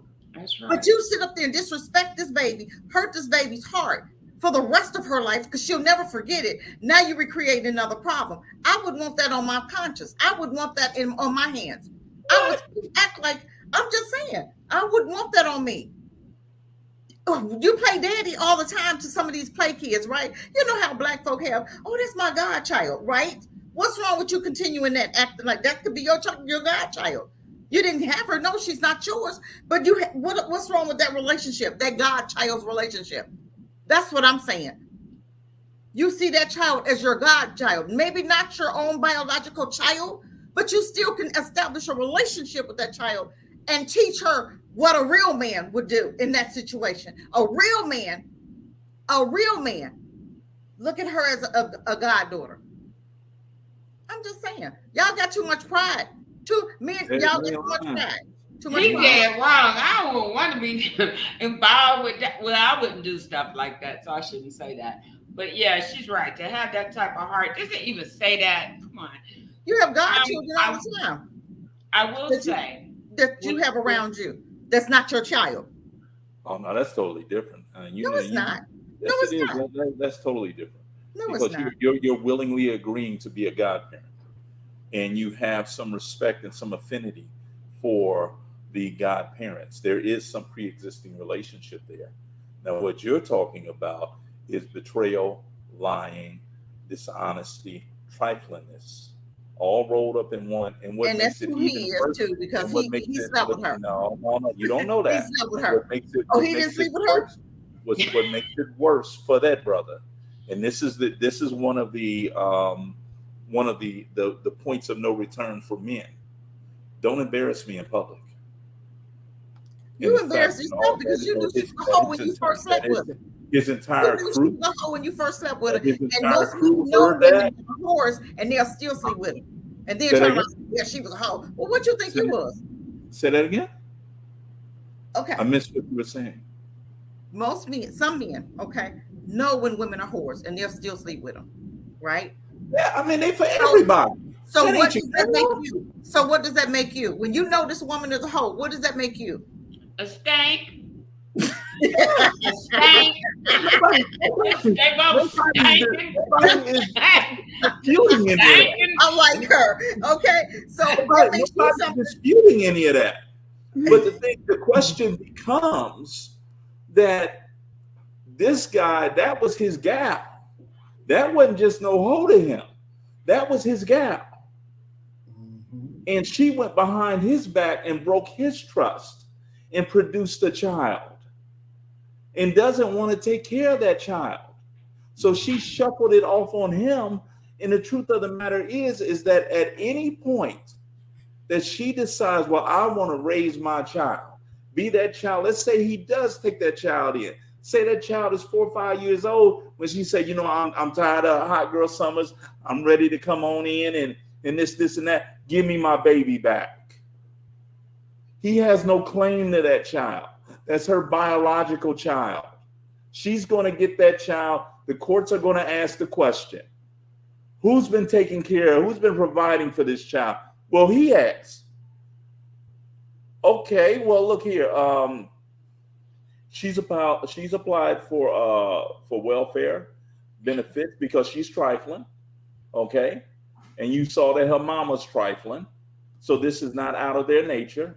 So she's going to apply for benefits. She's going to apply for child support. Why? Is he on the hook for that? Because he was nice? No. You go ahead and you take your baby, and I'm going to send some balloons over there and some cupcakes and shit on her birthday so she'll know somebody loved her. But God bless you. No, that's not his responsibility. Yeah, I thought that's what we were talking about on that level. The least is that but like I said, because he himself as a man had established the love, okay. If she was, just say like she was just a professional woman and she didn't had sex with him and the sex with another man, didn't know who the baby was or did know who the baby daddy was, but still put it on him, right? And maybe it was a stable environment or something, then okay, but keep that relation. It's on the child, and I know that from experience from my baby. Thinking a white woman was her mom because that's a whole new story when my children was snatched away by him and my mother. I never knew anything. She was supposed to be watching them while I went to go ask him about why are you abandoning the children. Anyway, 10 months old, she didn't develop a relationship with me. So when he was leaving her, she was like, well, I'm not your mom. Because she was like, that's something else. So I know the trauma of that for a child. And I was too busy being in prison fighting. So that's very traumatic for a child, number one. And as long as the environment, so she made a mistake, she did something she wasn't supposed to do, and he finds out, and I can't have that on me because of maybe I want to have my first child with someone, whatever. he still should just be there as a shoulder. You understand? As a shoulder, not just dislike, but if it's unsafe, if it's an unsafe environment, then if he cares about children in general, just in general, then he should do something to make sure that the child is safe. Man, fuck them kids. Man, shut up, dog. You be. Hey, I know he over here playing Yeah. games. I know he Fuck them, don't. dog. No, that's true. And fuck them You kids. really don't You gonna really fuck them kids. You gonna go out and cheat on me, bring a damn baby home, okay, and I can't contact you, and your trifling mama won't even come and get her. Fuck you, your mama, and them fucking kids. Get out of here. That's ridiculous. Don't ask black men, and don't go get Umar Johnson trying to explain to black men how it's our fault that black women. No, honey, you got to have behave a heart for that the way. kids. It's not about nothing else but the children. Ain't that what we be saying? We got to care about the children. No, not Under me. any situation, circumstance, it's the child first, not your feelings. You know, I think that Serious. I think maybe it's like that. a different feeling, men and women, when it comes to this, because one with the man, it's like, you know, and women go through a version of this as well, but the man is looking at, you know, you done went outside this house, done slept with another man, brung his seed back home, and now I gotta look at this every day. This is this reminder. Now, again, I'm not saying that women don't go through that they don't go through that same thought process, but it's very hard on a man knowing that you gave yourself to another man. So everything that you did to me, you know, you doing to this dude, and probably even more. So that trust, that glue is just like out of the door. You know, there's no elasticity in that relationship. It done broke. It done broke. And understanding what the sisters are saying about, well, we should not abandon the child because we're creating bigger problems.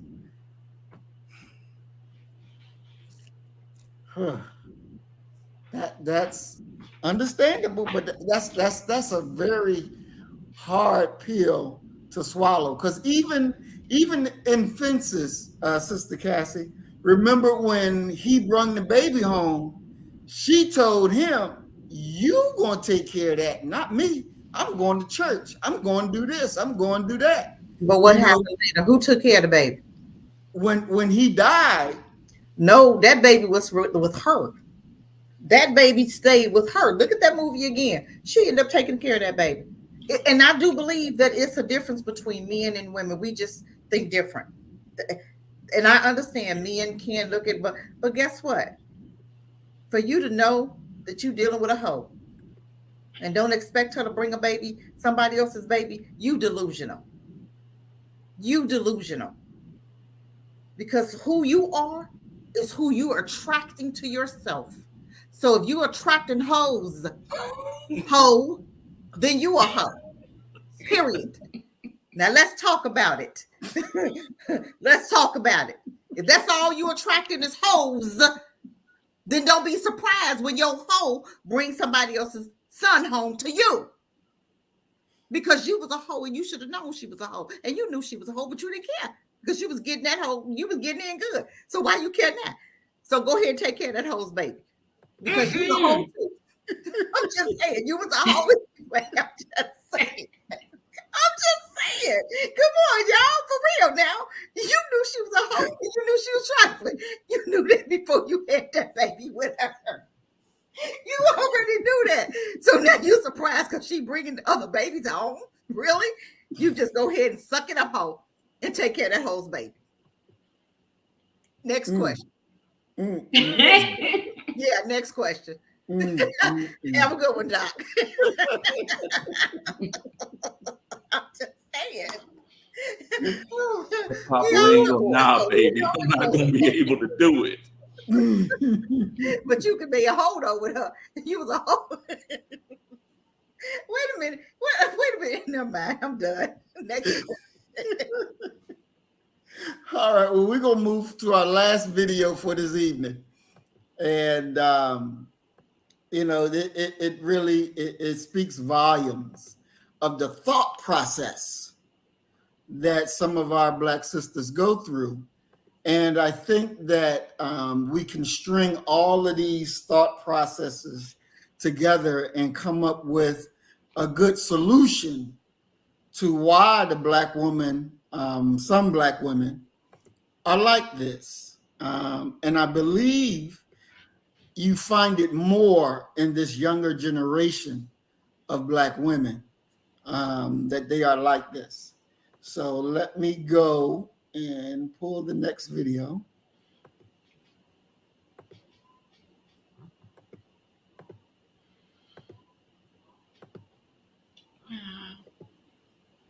All right.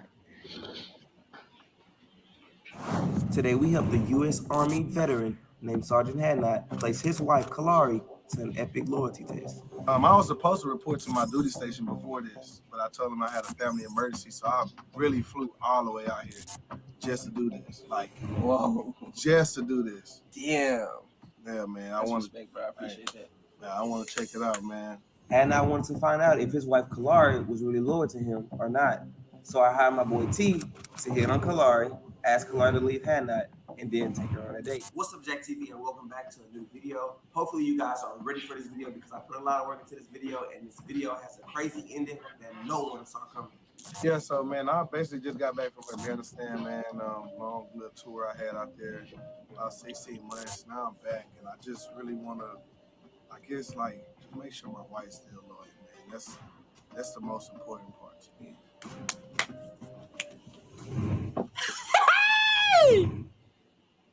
We in it for a rude awakening, fucking him. Back on.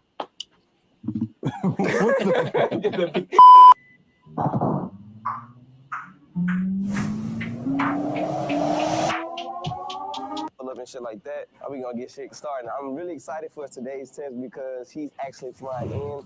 I'm not gonna give his location, but from far. Yo.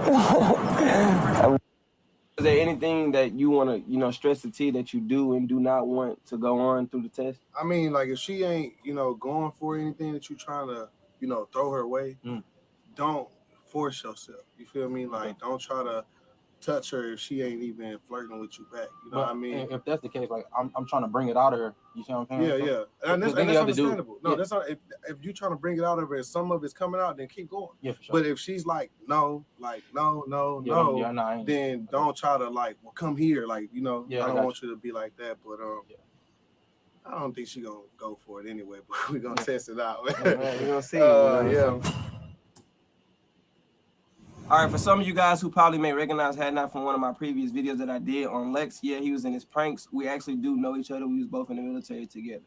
Yeah, so, man, I basically just got back from Afghanistan, man. Long little tour I had out there, about 16 months. Now I'm back, and I just really want to, I guess, like, just make sure my wife's still loyal, man. That's the most important part to me. Okay, but, like, what made you put her on this test? Well, honestly, I saw you doing these videos, and I was just like, man, I really want to try and test her out and see, like, if she have been loyal. Because, I mean, the people that you've been doing, I don't think they boyfriends was gone for as long as I have been. Yeah. And so I feel like when a woman misses her spouse for so long, like, she's probably going to be vulnerable to do something. So I knew I could count on you to, like, try to get this done, and I want to see, like, what's gonna happen, man. I don't know. I'm kind of nervous to even do this in the first place. I'm gonna be honest, like, any man would, you know what I'm saying? So, yeah. If she happens to fail the test, would you still be willing to work out your relationship, or you think you just gonna focus on your career? Well, honestly, I'm gonna open it for you. Thank you. No problem. Come on in here. You smell real good. I don't know if that's work related, but I just had to tell you. I speak my mind a lot. I appreciate it. No problem. You thirsty anything? Some water? Okay, I'm gonna give you this application to fill out first. You said some water? Yes. Okay, I'm gonna be right back with you. Here you go. No problem. So you live around here? You got here pretty fast. Yeah, I stay close. I'm from Houston. Okay, my name Ernest. I was trying to say, what's your name again? Kalari. Oh, okay, for sure. That's a pretty name. I ain't never heard no name like that. Go over your application, make sure everything's good. Okay. You left out single, divorced, or married. Trying to see what that was about. You want me? It's complicated. But you can just write down single. He just said she's single. Hey, hold on. Turn It's right here. You ain't here? Look, she's explaining why she's said she's single right now. I mean, I'm a single mother. Oh, you're a single mother? Yeah. Okay. Touchy subject. Okay. How old are your kids? They're 2 and 5. Okay. You said single, right? Yes. Okay, for sure. It's not true. Right there. It's not true. 2 and 5. Well, that's that's that little happy stage. They been being bad and everything like that. The terrible twos. Yeah, for sure. I mean, you passed it now. On with one of them, one of them is 5 years old, so you cool. I'm still a child. Yeah, for sure. Where you say you from? Houston. From here. Oh, okay, yeah. You born and raised here? Yeah, actually. Okay. I was really born in the country, but. Oh shit. Yeah. Okay, I'm excuse my bad. I forgot this interview. Can you give me some more information about the position? Okay, we just need people to do paperwork and stuff like that. Something that I could send your application that you did before. Mm-hmm. So and it say you've been doing it for like 2 years. Let me see, like 2 years, 3 years. Yeah, I've been working at this council for 2 years. Okay, what about like what area it was in? It was in the Houston area. Oh, okay. Okay, for sure. You liked it? Yeah, it was great. Honestly, it was great. I'm just looking for growth. Oh, okay. So you left from there for growth? Yeah. You feel like you'll stay here for a long time? Depending on the environment. Yeah, now we have a damn good environment for sure. Yeah, I mean, I'm really looking for something that's flexible with my schedule and kids and everything. Oh, okay, yeah, for sure. I mean, we probably can work around it, but we do need somebody like that's full time. If that's something that you can do, if you can do full time, and we have a lot of people that we've been interviewing and stuff like that, and everybody want to do full time. So I want to make sure that you can do full time, so I can put you in that same category if we're looking for people in full time positions. Okay. For sure. And we do provide childcare here. We have it with big firms, so we do provide childcare. So that's perfect. Yeah, for sure. You didn't write your emergency contact down. I ran right through that. I didn't even know we was talking about the single stuff. I got caught up in the you single and stuff like that. So you write your emergency contact down for me. Okay. For sure. Are you single? Oh, okay. Yeah, I am. The generation that we in, how females is. Guys is the same way, but how girls is, you know what I mean? No, I don't know. Y'all love harder, so it's easier for y'all to find somebody else to love real fast. You feel me? What makes you say that? That's how it is. I ain't never been in a relationship and or talk to somebody that didn't love hard. You feel me? So that's how it is. Y'all love real hard. So that means we just bounce from person to person? Not necessarily. It just depends. I guess it depends on the situation y'all in, and you in a complicated one. So you feel me? So why your situation so complicated and y'all not just together? You feel me? He's like overseas. Oh, so he's in the military? Yeah. Okay. That's still the same thing. If you love him, you love him. You still gotta love him. Yeah. I never said I did. Yeah, but you said it's complicated. You could have said, yeah, I'm in a relationship, and that'd be that. I just didn't see how it related to the position at the time. Yeah, for sure. For sure. It's complicated. Okay. I see why. So with it being complicated, you ain't looking for nobody right now? You gonna drink on that? Okay. I would too. When like he come back and forth like often, or he be going a lot? I mean, you're asking a lot of questions. I'm just you asked about me. I'm just I'm trying to break the ice with you.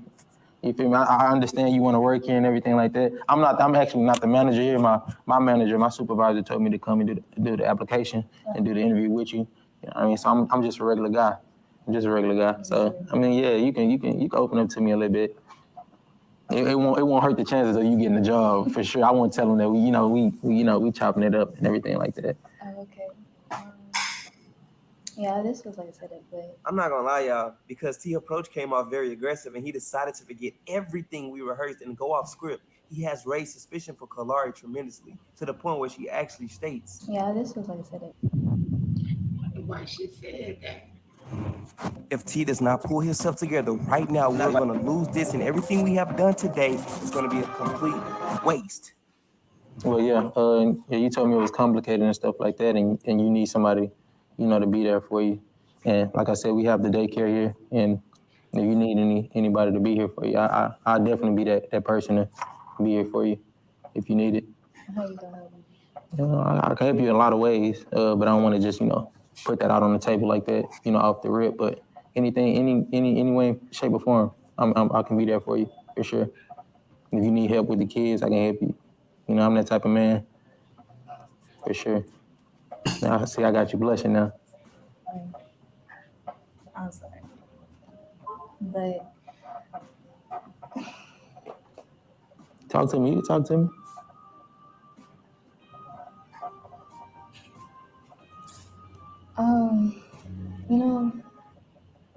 it's actually been a while, a little minute, that I could really just sit down and just talk to somebody. Okay. Just about all, the stresses of life and kids and stuff. Yeah. Like I said, I can help you with everything you need help with and stuff like that. So I'm here. I can get your contact if you feel comfortable with giving me your contact. I mean, I see it right here on paper. I can take it if I wanted it, but I feel more comfortable with you just, giving it to me. So if that's cool with you, I can get your number. Sure. Okay, for sure. What you say your number was? 832. Damn.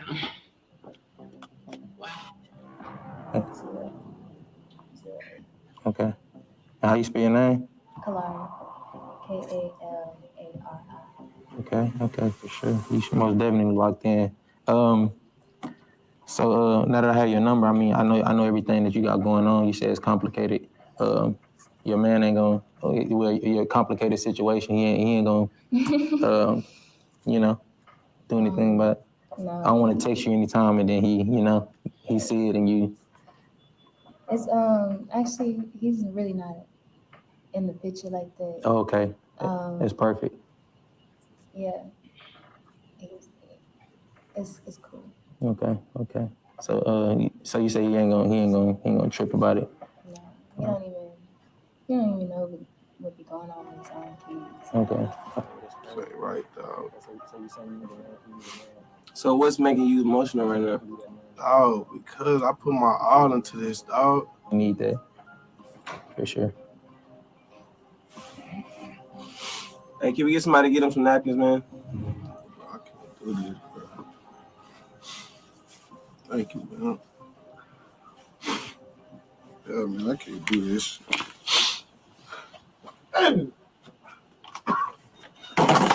I can't believe all the stuff I done did for this girl, for my family. I can't believe I sacrificed everything I did for her, man. Every freaking thing I did, man. Calm down, go in there with a good head. I don't want you going in there, you know what I'm saying? I know you're mad right now, but I don't want you to do nothing that you don't regret. You feel me? So I want you to get your mind and your thoughts together before you go in here. I'm good, man. I'm good, man.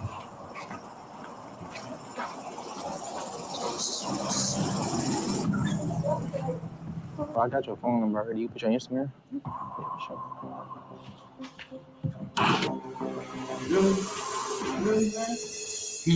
Really? That's how you feel? What do you mean? What am I doing there? I just got back, and this what you doing, man?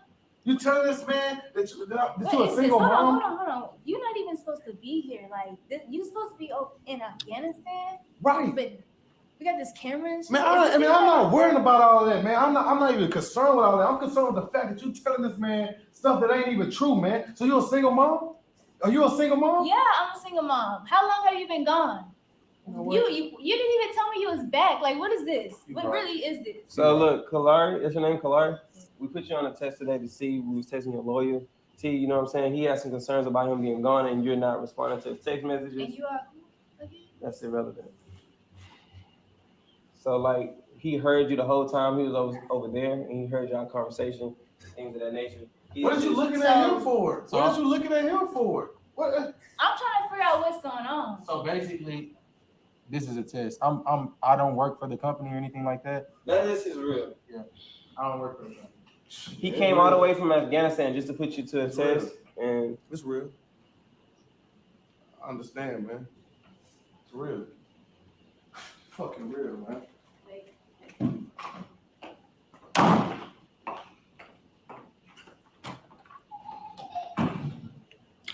Bro, honestly, I'm gonna let them talk.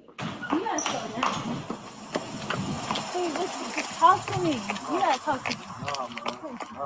No. Please, just talk to me. I don't want to talk, man. Why? Why can't we just talk about this? Because we should have talked about. We should have had that. We should have had that conversation a long time ago. How was I even supposed to have a conversation with you? Nobody, I can't reach you. Please. Hey, you know how to reach me any other time. You know how to reach me any other time. I'm good. Come on I'm now. good. No, You there ain't no reason to come on. like that. Why you trying to be like this? You just... Why does it have to be like this? I sat there and watched you tell this man on the camera that you a single parent. Like, really? I have been a single mom though. Where have you been? Like, what do That's you the mean? thing, I can't get to you. So let me ask you this. When I told you what I was going to go do, when I told you they called me on for orders, why didn't you tell me at that time, well, I don't think I can do this by myself? Why didn't you tell me that? No, you ain't saying nothing. You say, baby, okay, do what you have to do. And then, you go and tell another man, well, I'm not going. What am I supposed to do? That's what I'm supposed to say. I can't stop you from doing what you want to do. Man, it's a conversation that needs to be had, and you ain't have it with me. And that's what really tore me up inside, because I'm over here, I'm overseas, people telling me all the time. They're like, man, your girl probably got another man already. And I'm like, man, no, she won't. She faithful. But then I get here. I have been faithful, though. I have been faithful. Did you see what she said? Did you see what she said on that camera?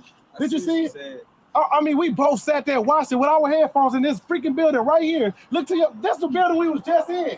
And you sat there and told this man right here about how you felt about me. And now you got this crazy look on your face, like you don't even care about what's going on with me. Like I don't have no feelings. It's not even like that. So what's the problem? Help me out. Okay, what's the problem with you? So why you felt like I said, I have not been able to reach you. You don't even be sending me enough money. I got to come up here to apply for a job. Taking care of these kids by myself. I got a question for you. So what was your intentions with him after getting his number? That's a real question. Thank you. What was your intention? I just need somebody to talk to. Well, I'm glad you found me. Man. I'm glad you introduced yourself to him, man. Nah. I don't even want to, because I told you not to go too far, but you did what you wanted to do, and it's cool, man. I had to dig into it to see exactly what she was going to do. Thank you. So you had this plan? Man. You said pull it out of her. You said pull it out of her, and that's what I did, man. I did this for you. You did, but at the same time, I told you don't go too far, bro. And she went for it. And look, man, you know what? I'm really good on all this. Seriously, man. I appreciate it, John, man. So you guys, unfortunately, things did not turn out the way I envisioned it in my head. And obviously they have some things they need to work out off camera. So I'm gonna let them do that. He told me to dig it, like I pulled out of her what he told me to pull out of her. Until next time. Check off, nigga! All right, so there we have the video. And wow. Here we go again. I don't know. Like I said, these sisters these days ain't like they were back in the day. They're not dependable, trustworthy. Let me ask you a question. Yes, ma'am. Why did he have to do that test in the first place? He must have known. Come on now, we're gonna be honest. Mm-hmm. He must have had some type of inkling in his heart that she wasn't faithful, but he still married her. Here we go back to knowing that your person is a hoe. Not on this one, Sister Cassie. Because No, remember, he said while he was in Afghanistan, and this happens for real, because when I was in the military, this is what was going on. We will pick with each other and be like, man, your girl over there sleeping with James Johns so and y'all messing Joe. with each other's mind, Right? right? Yeah. Messing with the mindset. Right. And that's what happens. And So he was buying into it, and he called home, and she not there or whatever. So that helps play into it. And then he's like, okay, yep, I'm gonna do the test, and we're gonna see what we got. Either my boys is telling me the truth, or what I had in my mind originally is the truth. And he was hurt because what he had in his mind originally wasn't the truth. But what his boys was telling him, but you know your woman. My husband know. Period. He can be gone for a whole 6 months, a year. He know his woman. You're not gonna tell me you don't know your woman. You don't know what you're married to. You're not gonna tell me that. You got some signs somewhere. Women have some signs somewhere if they can trust that man. I'm just saying, you can't. That ain't flying. He knew. That's why he did that testing. He down here because he said, "I'm scared." Did he not say he was scared? Mm-hmm. So that meant he must have felt something before he did that test. I'm just saying. Yeah, because his boys was telling him every day, Jody got your girl and gone. Yeah. Up. He knew his woman. I'm gonna tell you again. You know your woman, bruh. Y'all can't tell me you don't. Don't sit up here and say, "Oh, y'all know y'all woman. Y'all know what y'all got when you got married. Before, when you was dating, you knew if you had a faithful woman or not. Because when she was with you, if he was looking, you already know. That's a red flag for me. I rest my mic. Y'all go ahead and have at it. Yes, Sister Diamond. My turn. Let me see. About that red flag, I probably should have known too in the first marriage, while we were dating. He had came home, he had went to a strip club. I didn't know anything about that kind of stuff. So maybe that should have been a red flag. But when I was married and I was over in Germany, I was, went on over to Germany. And when I got there, I was doing the laundry and there was a female lingerie in his stuff. Furthermore, when I got there, it was this black, I don't know what she was, a private or whatever. She had came over. She had my kids' presents that she never met. We were in the kitchen cooking. I kind of just what am I trying to say? First of all, when I married, on both marriages, if somebody asked my name, I would say my name is Mary. True story, swear to God, Mary. But so whatever it was, all that stuff, I was like, listen, I just would like for you to disassociate with her, period. You know what I'm saying? I don't think y'all need to be friends or this, that, and the other. Because I didn't know who the lingerie belonged to. I just knew it was some lingerie in this thing. Can't remember so much in my life now. Everything is all mixed around. But I know I saw that. I know there was this black woman coming over, had gifts for my children. Didn't pay that too much attention. We were cooking one day. She was showing me how she made her macaroni and cheese with the Velveeta and the axe, and I remember all that. And I'm not sure at what point I decided maybe it's a little bit more than that. So I asked him to stay. I didn't approve of the friendship because that was who he was saying she was, a friend. So one day I had surprised him, and I was going to try to, go out to dinner or whatever I had did. And when I went to the, I forget what you call the grocery store part, what the Army calls the grocery store, but I walked in there and there they were. So we went to, I forget again who the people is, the military people that you sit down and you tell, you know, what's going on each side. And they said that basically they believed he was having an affair with that particular soldier. So needless to say, I left.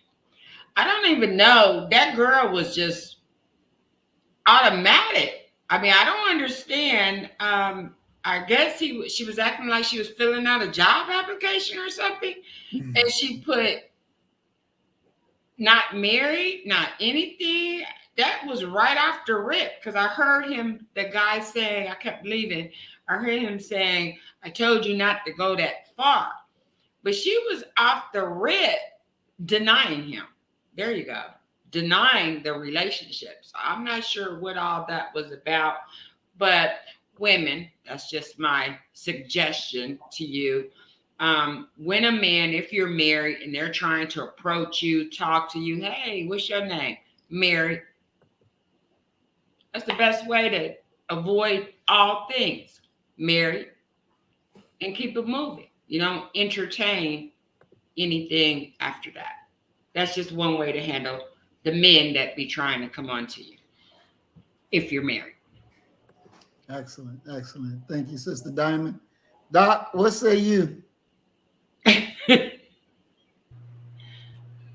Seen it thousands of times before. Honest, hard-working black man risking his life for the country, defending us around the globe. And here's this black woman ripping his heart out. Totally. I weep for the brother.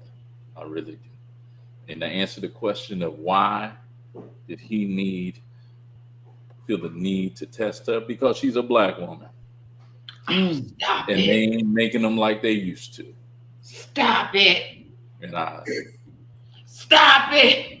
rest my mind. You're gonna stop. That hurts my feelings. That hurts my feelings, Doc. I'm serious. I must have been the one in a million then. I must have been. And I've been the one hurt the most. So I'm serious. You think I've come over here to say I said married when I didn't say married? That was my answer. So for you to say that, you know, that hurts my feelings. What about him just having trust issues? Obviously, he had a reason to believe that she was not faithful. I don't care what y'all say. Because if he believed that his woman, no matter what his friends were saying, he wouldn't have had to do that test, because he would have known what he had at home. You know who he would have been? That brother that had that baby put on him with all that trust dripping all on him.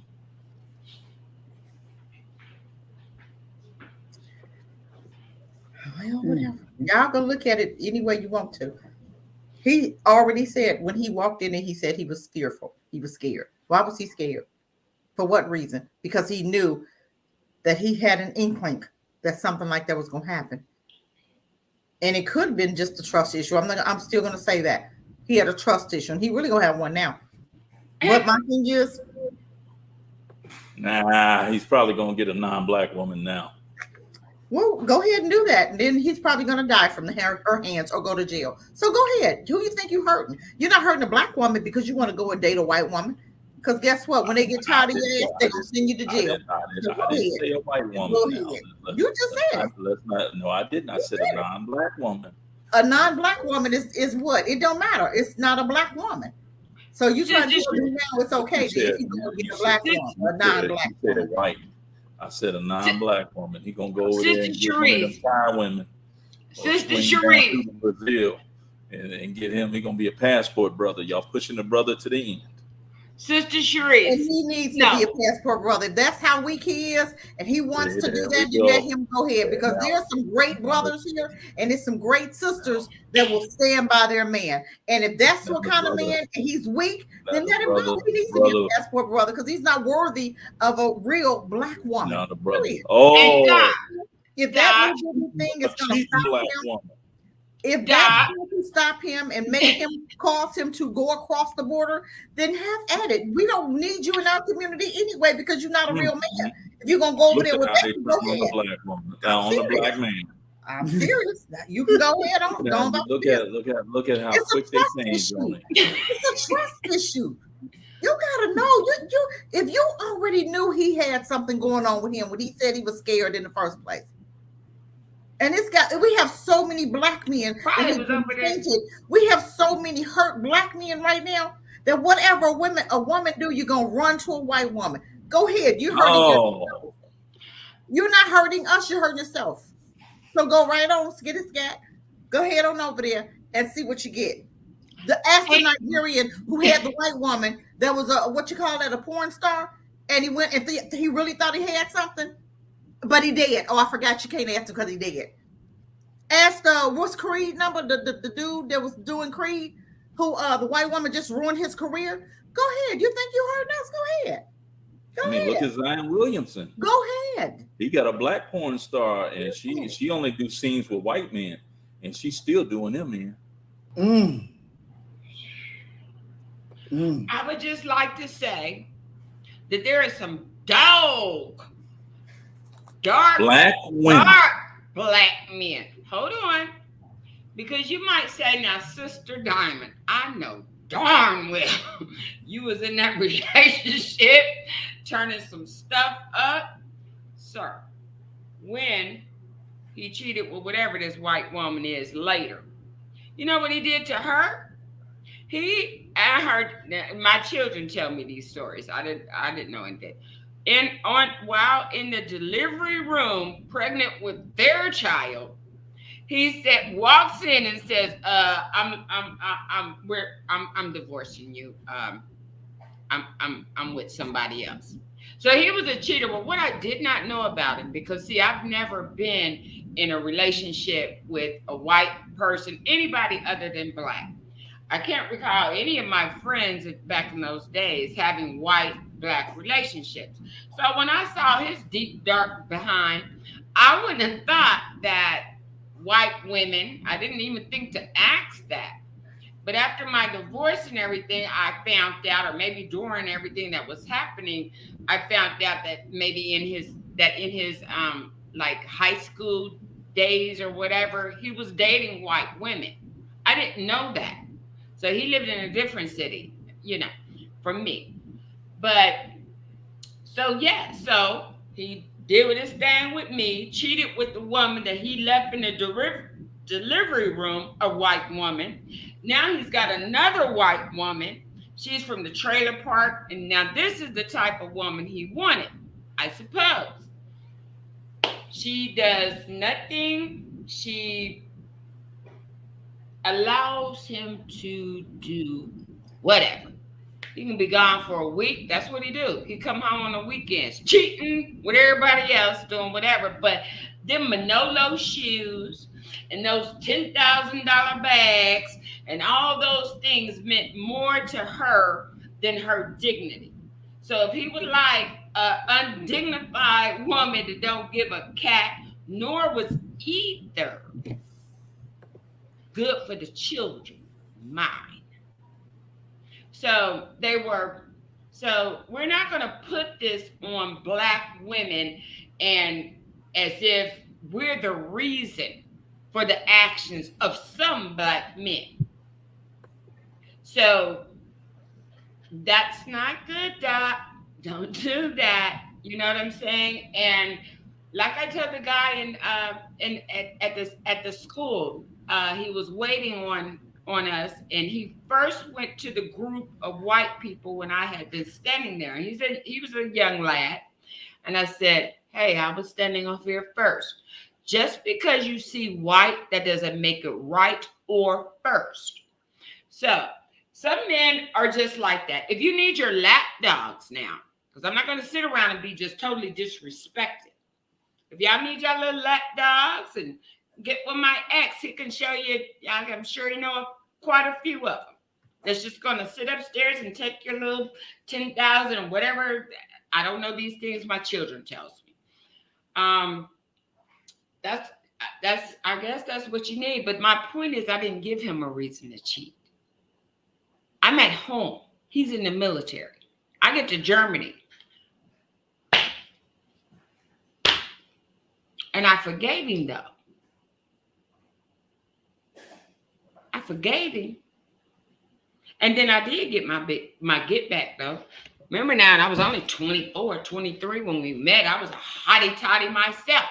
As far as appearance, I'm not saying I was, I could have got somebody else. And you're not going to, so I shouldn't have used that word hottie toddy. That's because the way these people represent that. I just meant I was cute. I was pretty. I didn't deserve it. And I got compliments all the time back then. But I meant it. I'm married.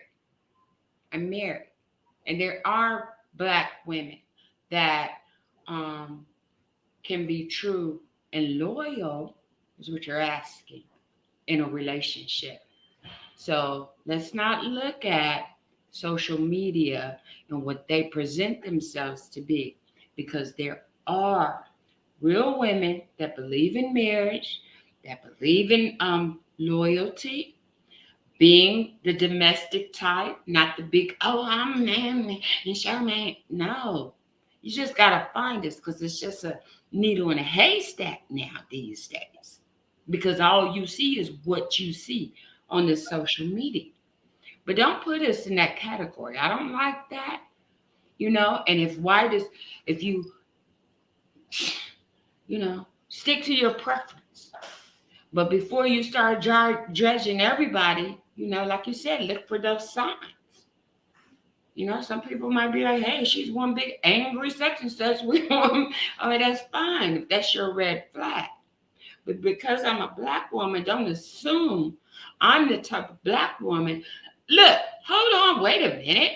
I haven't been with a man since 2015, number one. And that last one, the only reason I was with him is I thought it would help me get over someone, that one I adored. But that one I adored, I was not in a relationship with him. You understand? So I did that. And I haven't been with anybody. And I mean that. Physically. Kissing me. Holding a hand. This last date I went on, he gave me a hug. So that's the closest I've been, because I see, as you see us Black women out here, I see you Black men out here. And I'm never going to settle for nothing than what I know I deserve. I know my value, and that's me as a Black woman. So I'm not going to settle. All these little I just could not. You understand? So that's a bad thing to do. I know it's hard to see. I know it's hard to find. Keep looking. Look at you. He don't do that. Don't be turning your head that way. And Doc, stop saying that. That's a insult. Because I bet never in your life have you asked a woman with a ring on her finger what's her name, and did she ever say Mary? That means something when I did that. Stop. This is your answer, and that's it. And because of my whatever, I'm not looking at you. I'm said it, married. That's it. So look for that. It's hard to find. We're still here, but it's just because of you guys. Just got some of us, and some of you have been so monster-fied. Like that Black man I'm talking about that's with the white woman. Yeah, he's the pedo household. His own friend coming over to his house and putting his hand under the blanket that my daughter was on a couch under while they're all watching a football game. That man's in prison now for sexually or pedoing someone. That same black man that needs to be with a white woman, allowing his daughter to go next door and get molested. And when she comes home and tells her sister and they tell him, he does nothing. Nothing. Those are the big black men that goes to the white women because they're going to sit there and let you do it. Might even participate with you. So don't insult me as a black woman. You black men, because like I said, I've never been with any other race than a black man, and not that many. But what I've experienced has been truly what some women might say. I'm going to die. And as some black women do, now turn white, now turn this, now turn that. I would never, because I believe, regardless of what I've been through, I still believe that in the black man, and there is one that is of that standard that I am, before my break, I should say, Definitely. So let's not give up on each other. Let's not believe the hype that we just all messed up. Yeah, we've been through stuff, but there goes that love, there goes that passion, that compassion, there goes that communication. And if we could, start there, understanding each other, understanding, things that we've all been through, and then we can all heal together. But as long as we're running around here talking about how all of us is toxic, how all of us is just so, that's embarrassing.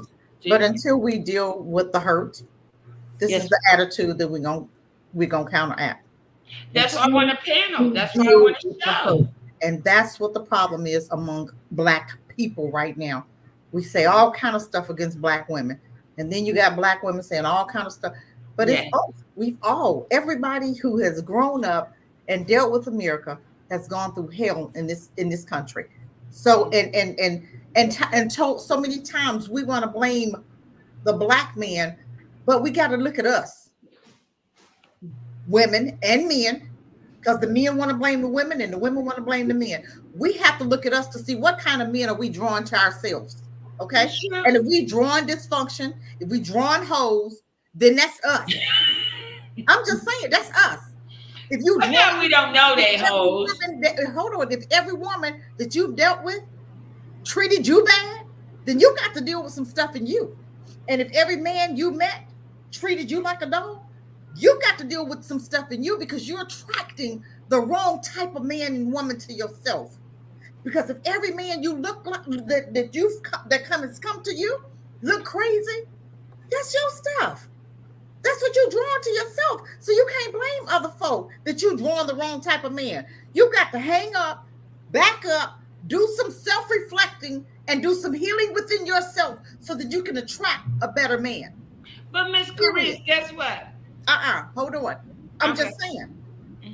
We have to get to the point where we are doing the work on us and stop pointing fingers and blaming other folk for your stuff.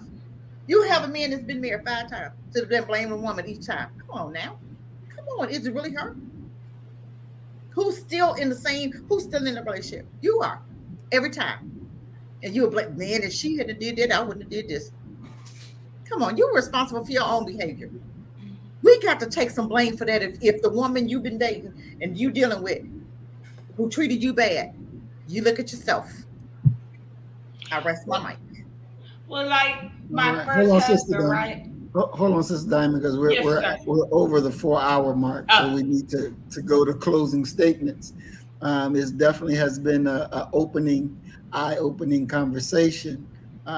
Definitely, our audience, the chat family, has definitely enjoyed it, and I know this video definitely will help people understanding the different types of Black women, because as we said in the beginning, we're not saying all Black women are this, but it is this type of Black women that we have to deal with if we can correct them. And like we said, next week we'll be dealing with the type of Black man that needs correcting, but we're going to closing comments. And in your closing comments, I want you to answer two questions. One, why is Black love revolutionary? That's the first question. The second question is, looking at the different cases that we talked about with these Black women, in your estimation, what have they become? What actually have they become? And can they be healed? What have they become? And can they be healed? Sister Cassie, we'll start with you first. Only if they want to be. You asked, can they be healed, right? Mm-hmm. Yes, ma'am. Only if they want to be. You have to do the work. Somebody asked a question. They said, where is the manual on attracting who you want? Self-reflection won't cut it. Good question. How do you attract what you want? Because you're attracting who you are right now. Attracting who you want is you doing the work on you. Once you do the work on you, then you attract somebody totally different. Period. Period. And what was the other question you asked? Why is Black love revolutionary? Why is Black love revolutionary? Oh my God. First, I think we need to describe revolutionary. What are you saying? What does that word really mean for other people? Explain what you mean when you ask that, when you say that. What I mean by revolutionary, I mean new. I mean when you have taking over a new frame of mind. You're not in the old frame. You're in a new frame of mind. Mm-hmm. Because we've not done the healing. We've not done the work. We've gone from hell to hell to hell to hell in America. We've been traumatized, and people don't understand by being traumatized. How do you get free? You're still in the midst of the abuse. If I'm in an abusive relationship with a man, I could never think freedom. I could never think different because I'm still in the abuse. But once I'm free and I'm out of that abusive relationship, then I can begin to heal, and then you'll see a different result. But as long as I'm in that abusive relationship, things will never change. This is why I keep saying we need to separate. The only way that we're going to see anything different, we have to do something different. We have to start educating our own children. We have to get some help for us. That's mandatory, first and foremost, period. We have to change, renew our mind. Isn't that what the scripture say? Renew your mind. We need to do that immediately in order to get some different results. As long as you stand in that relationship, as long as we're in America, as long as we're mixed and mingled with them, we're going to continue to do stupid stuff, dumb stuff, crazy stuff. We're going to continue because evil communication corrupted manners. You with people that slept with their dogs, slept with their kids, and look at your children. You've mixed and mingled your children when you weren't even supposed to. If you really want to talk Bible, Deuteronomy 7 tells you, don't give your children to them. Why? Because they're going to turn their hearts from me. What have we done? He said, come from among. What have we done? We've mixed and mingled. Now we're marrying them. Now we're sleeping with them. So guess what? You're going to act like them. You can't you can't be dipped in the dirt and not get dirty. Plain and simple. Sister Cassie, I want you, because you talk about what you attract. And Brother Robert asked a very good question, and I wanted to get your opinion on it, your answer. He says, that's not necessarily so. Like I said, that Jesus attracted Judas to his circle. What did Jesus do to attract a traitor like him? We're going to always attract opposites. We're always going to attract opposites, right? And it says opposites attract, right? But you have to recognize, you have to know who's in your circle. Sometimes we don't even think about who sent them. You don't even look at, if you meet this man, and since you've been with this man, you're going down, down, down. You don't even know how to cut ties because you're so used to that. So you're going to draw all type of people, and the enemy going to send all type of people to you. But if you don't have enough sense to cut it off and to ask who sent that person and to step back and see your life since that person came into your life, It's still up to you. You still gonna have to do the work. You still gonna have to ask that question. What has my life been like since that person entered in? And if you know within yourself if that person is good for you, because you'll say, man, I know she ain't good for me, but I just can't. Why can't you? Because you don't want to do the work. You don't want to be alone. You don't want to spend time alone to do the work. Because I guarantee you spend time alone, you working on you, you're gonna always attract something else. And I speak that from experience. So I'm not just talking about something I don't know. I experienced it. And I stayed single because I didn't understand. I didn't like what I was attracting to me. So I did the work. So you can make all the kind of excuses. I keep this. Okay, why? Let's answer those questions. Why you keep attracting craziness is, why? We gotta look at us. You pointing fingers. Stop it. Stop it. I rest my mic. Awesome. Thank you, Sister Cassie. Sister Diamond. Well, I like that. I'm going to respond to that. You say that we attract who we are. Well, guess what? I attract good people. 99.9%. Everywhere I go is good people that likes me. They come to me. Just a drunk down the street the other day, I can sit there and talk, and so I do attract good people. As far as, I'm just going to say it really quickly. My first husband, I did not like the thug guys in my neighborhood, in my community. So I never went with the drug dealer. I never went with the guys with their pants hanging down low. No, was we cool? Was we platonic friends? Yeah, that's how I learned all the stuff they used to talk about. But my husband, or that man that I married, dress shirts, dress pants, starch shirt, had a job, worked. So I thought I did attract what I wanted, or that is what I wanted. And he proved to be worse than any man I've ever known, or even on TV, in my concern, or your worst nightmare. So it's just, I think it's the devil when you are such a good person, or if you're such, and I don't mean to toot that, but I cannot take away from myself. I refuse to satisfy anybody else. That's who I am. That's who I was. So I think that, and even today, Thursday, I thought about, what if I just, you know what I'm saying? The devil wants to destroy what he knows will be, or bud into, or blossom into something of God. You're right. Maybe that was it. So it's not necessarily that just bad people come to us because we're bad.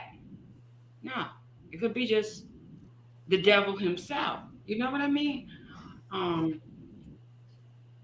That I really didn't understand the revolutionary part you were saying. What that mean? I heard you.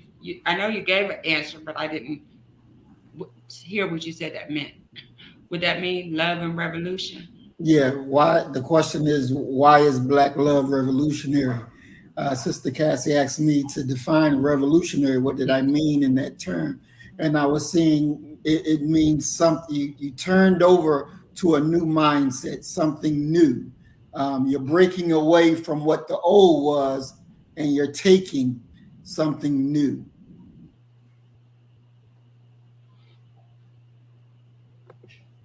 Why is Black love revolutionary?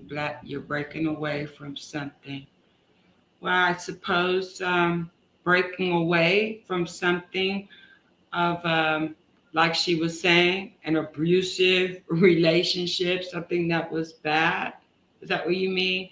And then in another relationship, or learning to choose better, or learning to recognize the signs right off, and not even set yourself up for another Is that what you mean? Maybe I'm not. Maybe I just don't understand it well enough to. No, it's however you see it. Or let me rephrase it like this. Do you see Black love as being revolutionary? I see Black love as being love fighting for the same, for a cause, whether it's a cause to have a better, healthier love and relationship, whether it's, a love come together to um, have fight, because you fight for your relationship, you fight because sometimes we have to, you know, um, we have to intentional. We have to be intentional, not to behave maybe how we used to behave in certain aspects. Um, it's Black Love Revolution, Black Love Revolutionary. We need change all over in all aspects. So I don't know. Love is coming together to do better, have better, fight for better. And a lot of that times is fighting off our own, like what you say, demon, nigga, nigga. It's a fight to be better. So that love, you have to have that to want to have that change. I don't know. I'm sorry. Definitely. All right, Sister Diamond. We lost Doc. Hopefully he'll come back. But real quick, Sister Diamond. Oh, well, here we go. He's back. Okay, let's put him in. All right, Doc, we got you back. Your closing comments? Yeah, glad to be here with everybody again. To answer your question, why is Black love revolutionary? I'm reminded of Huey P. Newton's quote, where he says, "We must always remember that to move one grain of sand is to change the world." So if you're able to confront all the negative images, stereotypes, caricatures of Black folk, and come out the other end feeling good about yourself and loving another Black person, that's revolutionary, because you're going through a revolutionary struggle to deal with the mental issues and all of those things. Revolutionary, without a doubt. And we can't look down upon that, because many of our people never achieve that. So it is a substantial, noteworthy occurrence. Now, what have Black women become? It's they're a kaleidoscope of different things, and you're born not knowing anything. Okay, and so everything that that you've learned through either participation or observation, and so it's a credit that Black folk are still on the face of the planet Earth, and it's a credit to Black women that they've been able to weather all these significant storms. They become everything that one could ever imagine. They're strong, they're resilient, they're foolish, they're stupid, they're undisciplined. At other times, some of them are very disciplined. So there is no monolithic descriptor for Black women. If you're going to be really honest about it, they're beautiful at times, they're ugly at other times, and so we just have to applaud them, and in every way get to a point where we are intentionally creating the types of Black women that will ensure that Black folk will be in this nation and on this planet for the next 2,000 years. And I yield with that, brother. All right. Thank you, Doc.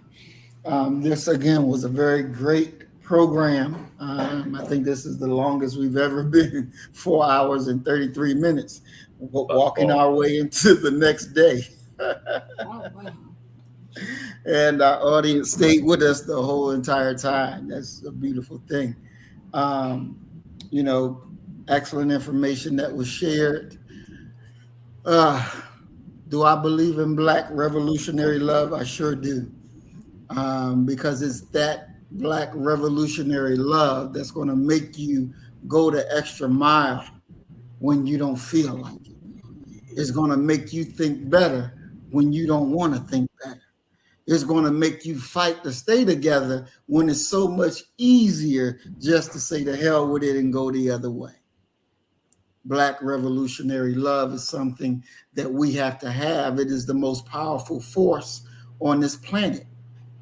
That force is so powerful that when you see your brother or your sister down and you pull them back up, and you don't think about what will happen to me if I go the extra mile for you. You won't think that.